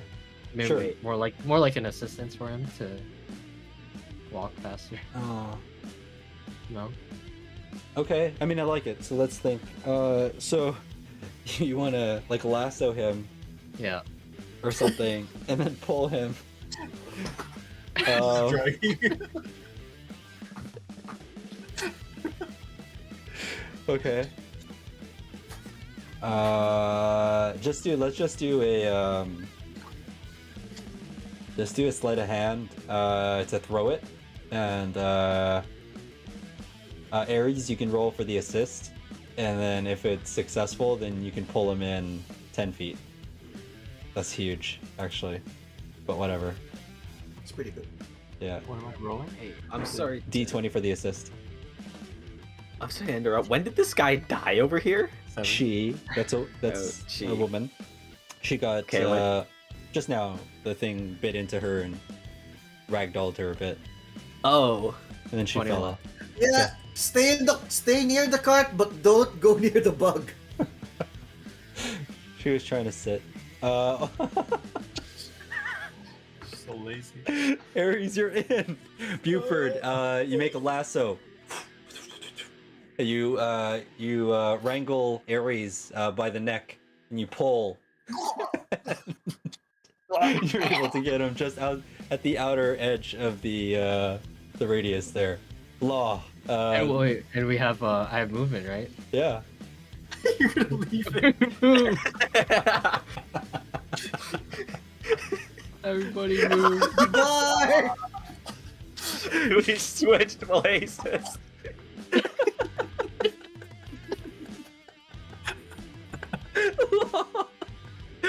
You should be able to make it back.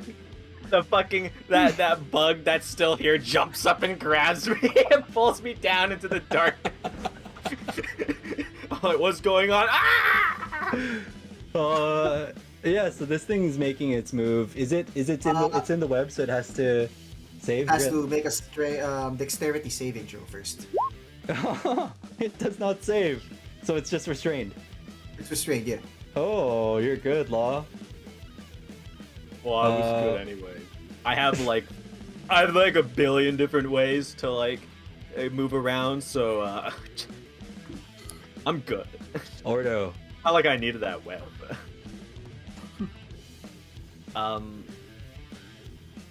Scratching my head.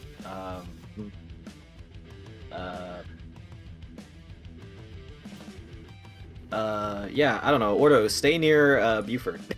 Ah! Somebody stepped on Ordo again.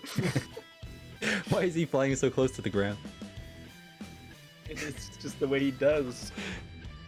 Ordo will stick to Actually, oh wait, no, he can't take the. Yeah, no, Ordo will stick near Buford.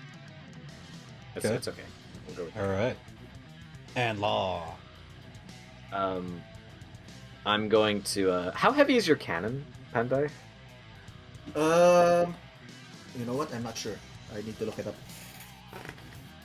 I did But see also, you can leave it there. I can Oh, make a okay. new one. Yeah, it never really told us how heavy it should be. Okay. that. Really? I thought I Um, saw. Maybe not. Okay. Okay. I'll just I leave it may then. be missing it. Yeah, but feel free to leave it. I As can long make a as new it's one. not like something ridiculous, like 70 or like 100 pounds. I can like grab it and like hold on to it as I bring it in with me. But I'd imagine it be at most as heavy as a dwarf because it's a small item, which means it's as big as a halfling, but it's made of bronze. So yeah, I don't think I can pick up a dwarf. So I don't think I can one-handed pick up a dwarf. So I feel will. free to leave it. I will on my broom. I'll move to this person. Oh my god! Why is this guy dead too? Why are these Why are people they dying? dying? What's happening? This one got bit.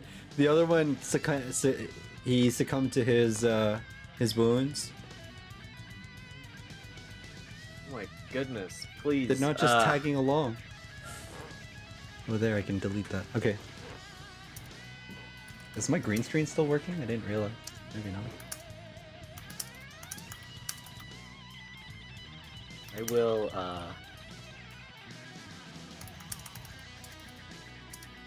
Kind of is.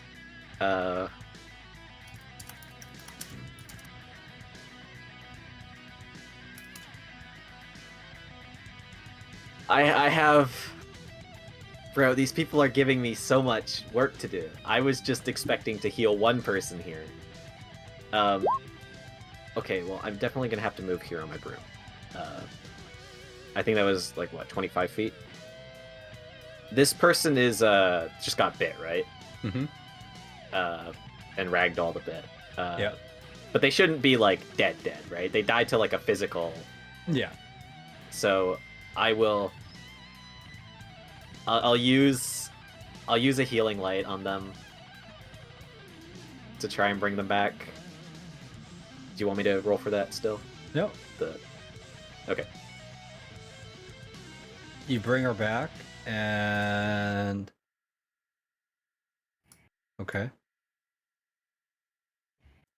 And then I'll use the rest of my movement. To fly up here, to fly slightly elevated, so like I want to fly like 5 feet up, and then 15 feet forward to use the rest of my movement. Okay. And then So, I'm gonna use. Sorry. No, just starting your turn outside of the thing is another 6. Sure. Yeah. I'll take the another 6. Necrotic. I will use my Eldritch Blast on this creature over here. Okay.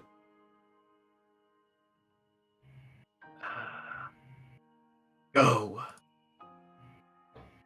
12 and 24. Second one hits. 14 damage. Nice. It your attack crashes into the creature up ahead, and you see a section of the left side of it explode, and it's still alive, though it's still kind of crawling around.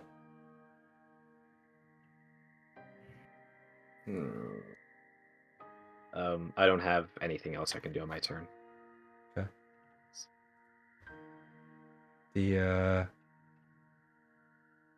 Okay, so this man starts limping in to the circle as well. And then he goes to the first to who the person holding the cart, and in this case Pandai. He goes up to you, and he kind of he weakly weakly grabs at your collar, and as if just out of desperation, not out of like hostility, and he goes, "Please, we have to save the village." Where's the Please. village? To the east. Just It's just east east. of here. We're on the same. Are we on the same thing? Direction as the compass. So east is to the right. Yes. Yeah, and then the beacon is to the North. northwest. Oh man, that's a detour. He said, "The people are gonna die. We can save them. Whatever this is, we can use it. We can save them."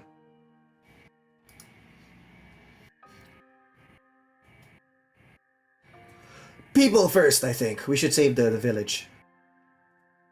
Right? Right, Buford? Law?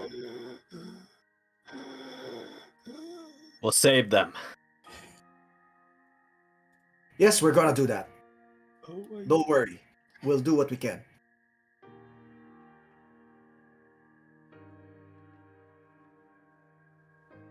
Buford, do you say anything?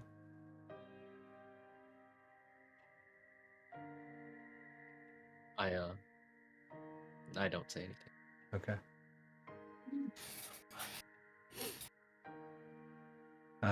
He says, he looks towards you, Pandai.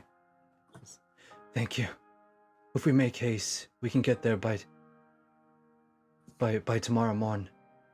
Shit.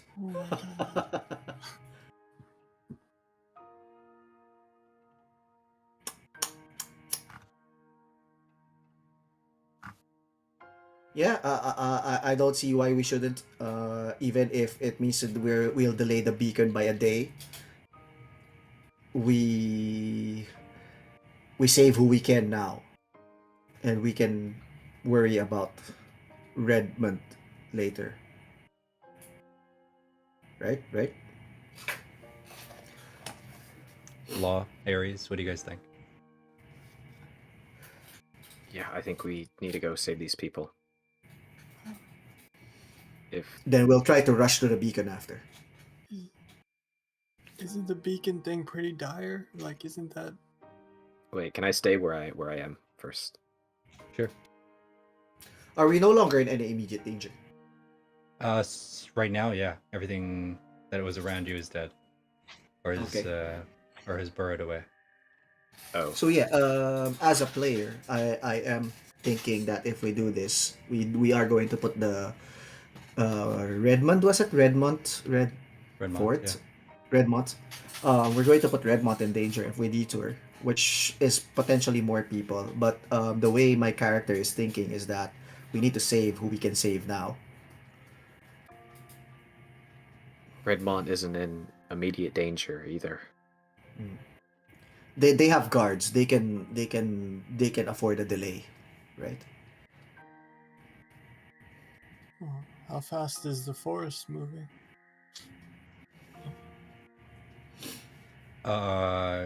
They said it would be upon the city within days. We're Oh, that's basically right, it's losing moving. it. I forgot about that point. So, it's a pretty big risk. How many people are left in the village? I don't know. I ran when I could, but I know my family's there.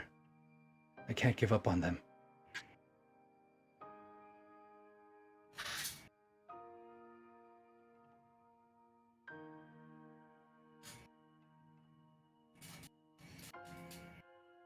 Yeah, that hits with hits with Panday. How For far? Panday, it's like How?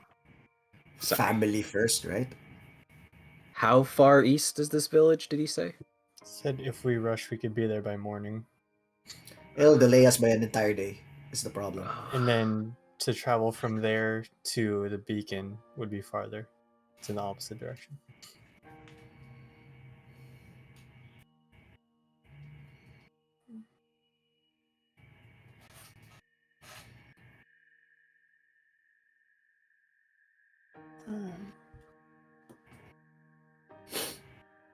Oh. I can send a message back to Redmont, actually. I'm familiar with the location, so I can send my broom there by itself. So I can Oh. write a note to Eliya and tell her to maybe begin evacuating the people there. I To can do another one area? better. You Okay, can use dude. your no. I can expand on your idea. Not better. Yeah. I can use my magical tinkering ability to deliver a message through an object. So it instead Oh, of just writing it down, it could be a recorded message, so that we can be more specific about it. okay. Yeah, I think that'll work. So yeah, we can record a message with my magical tinkering, kind of like a radio. No, not a radio, more like a pre-recorded message. Then we could put it on his broom, and then we could send the broom out. Yep. Do we know the Yeah, population I think of that I Redmont? think we can work with that. At least we didn't leave the town hanging dry. Um, and then we'll just tell the people that we are on a mission to save even more people. What do you think? What do you think? We don't know the exact population of Redmont, but we That's Probably, I don't probably think more than the village. I'm just that's already been attacked, right? So Right. I'm thinking at best it's like 20 people and left in the town. So we also don't know the village is within a day, right? It's less than a day, right? So the village has probably already been it's caught. It's being caught attacked in the as we forest. travel to. And these people were already nearly like that one dead. guy died to the rot. Yeah. It he might could be already too be late dead. for them. Yeah, Yeah. Yeah. Just from being in the rot. unfortunate. All right then. We proceed to the beacon. Yeah. Okay. I think if you put it like that in like character, I think my character will buy that as well. But He how do you say it to him? Who breaks the news? Someone with charisma. I mistook my charisma for 16. Apparently it was just 10. So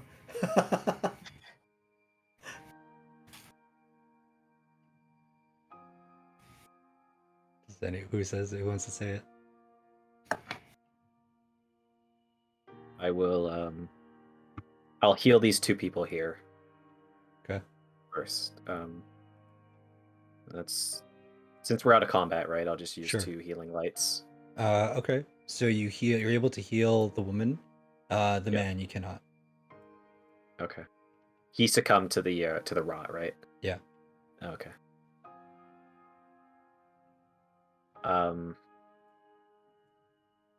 I will I'll get off my broom and I'll move through the people towards him. Okay.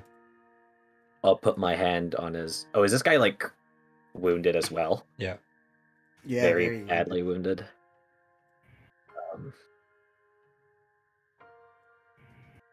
Breathe out. I'll put my hand on his shoulder and I'll use my last healing light on him.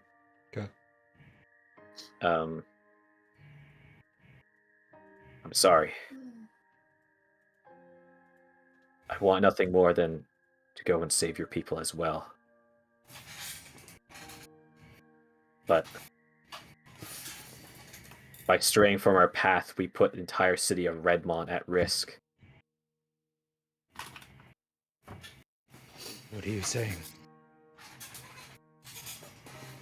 We can't give up on them. We'll do the broom thing, right? Huh? We're still doing the broom thing, right? Oh, you want it? We're going to the village? No, I mean, we can send the broom with my with a recorded message to Redmont, so that we can at least ask the city to help the village. Oh, I see. Oh yeah, we can do that. It's not much, but it's better than nothing. Although the consequence of that is that you're going to lose the broom for our next fights, so that's also a consideration. I'm not sure this thing doesn't tell me how to get it back. Oh, provided the broom is still within 1 mile of you. Oh, Oh, We can't do it at all. Oh, this destination should be within 1 mile of me. Is the No. city within 1 mile of us? yeah. Oops. Yikes. Can't do that. Unfortunate. Okay. His voice shakes as the hope leaves his eyes, and he looks around desperately, and he grabs at Ares. He's, please, talk to them. Tell them we have to go. Calm yourself. Or get out of our way. Ooh. He goes to the people. Speak to them. We can't turn our backs on them. And the crowd is silent. I'm still beside the guy, right? Yeah. And I'm assuming he's like at 1 hit point. I healed him a bit, so he's a bit higher than 1 heal point. But he is very He's low, at least yeah. 7. Well, Or at most. he could go up that high, yeah. I was thinking of just knocking him out so that we can move on. Sure. I will go beside him, and I will go. I truly am sorry, my friend. I feel dishonored by leaving your family, and then I just knock him out on the neck, like. Dang. He cracks. Yeah, his eyes go. No, his eyes go I pale. assume I know how to do it, right? Yeah, his eyes roll back and he collapses onto the. I catch him. Okay, into your arms, and you carry on forward. I actually like hug him as he falls Aw. unconscious, Mm. and I think the Panday will actually shed a tear for this. But then I'll carry him, slung over my shoulder.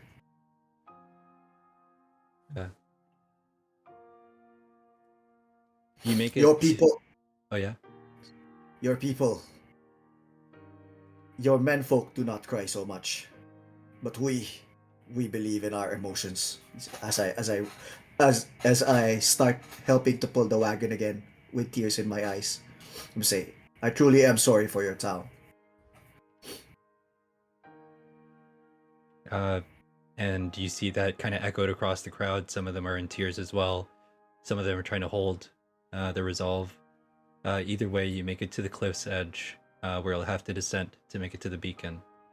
At the cliff's edge, you notice a green aura emanating from an old pedestal. There are lights that kind of dance around the area. And the people seeing this... Okay, yeah, the people seeing this look onwards towards it, and they give it a name. They say, Yaldir, the spirit of the forest is still here. And you see the stars begin to fall from the sky, kind of gathering around the top of the altar here, and they start to take form. And as the night sky envelops around this tiny little altar, you see it take the shape of a winged creature. Can we pretend that airplanes and night sky? Oh crap! That animation though. It looks onwards towards you, and you feel a warmth. And I know you guys we're cutting it close here, but it just says,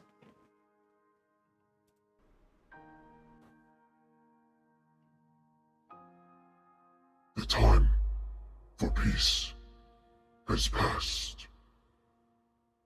It has been decided. Many will perish, the rest will suffer. To what end will you resist the inevitable?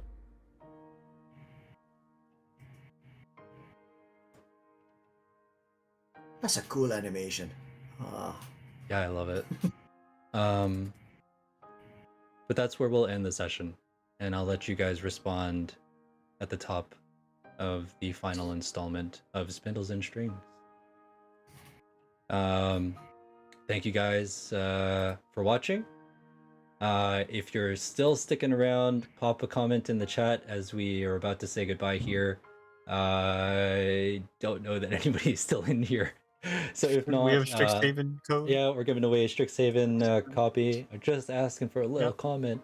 Just a little love, guys. Strixhaven code. Anyone want a Strixhaven code? Brian, want to get into the chat real quick? Get yourself a Strixhaven code. Yeah, but also, yeah, thank you to our wonderful players today. Thank you for playing, and for coming by and playing some D&D with me, and yeah, I had a great time. Thanks. Me, I want a code. Oh, okay. Who's that guy? Looks like he might win the code. But Oh, I mean, yeah. We have our wonderful guest, BJ Buko Juice RPG. Do you want to do a quick plug? Let them know where they can see you. Yes, you can find me at, what is my actual URL? I think it's twitch.tv/BukoJuiceRPG. We play Vampire right now every Saturday. It's either at 1 to 4 p.m. or 7 to 10 p.m. That is both at GMT +8. So if you're using PST, please do the math. I don't remember the math. Other than that, check out the Islands of Sinauna at hitpointpress.com. I'm one of the writers, researchers / game designers over there. Thank you, and that's about it. Awesome. Anybody want to say anything before we go? Any goodbyes? bye. All right. Well, no, thanks for coming by, guys, and we'll see you next time for the final installment of Spindles and Strings. I bid you all adieu. Bye. Bye. Oh.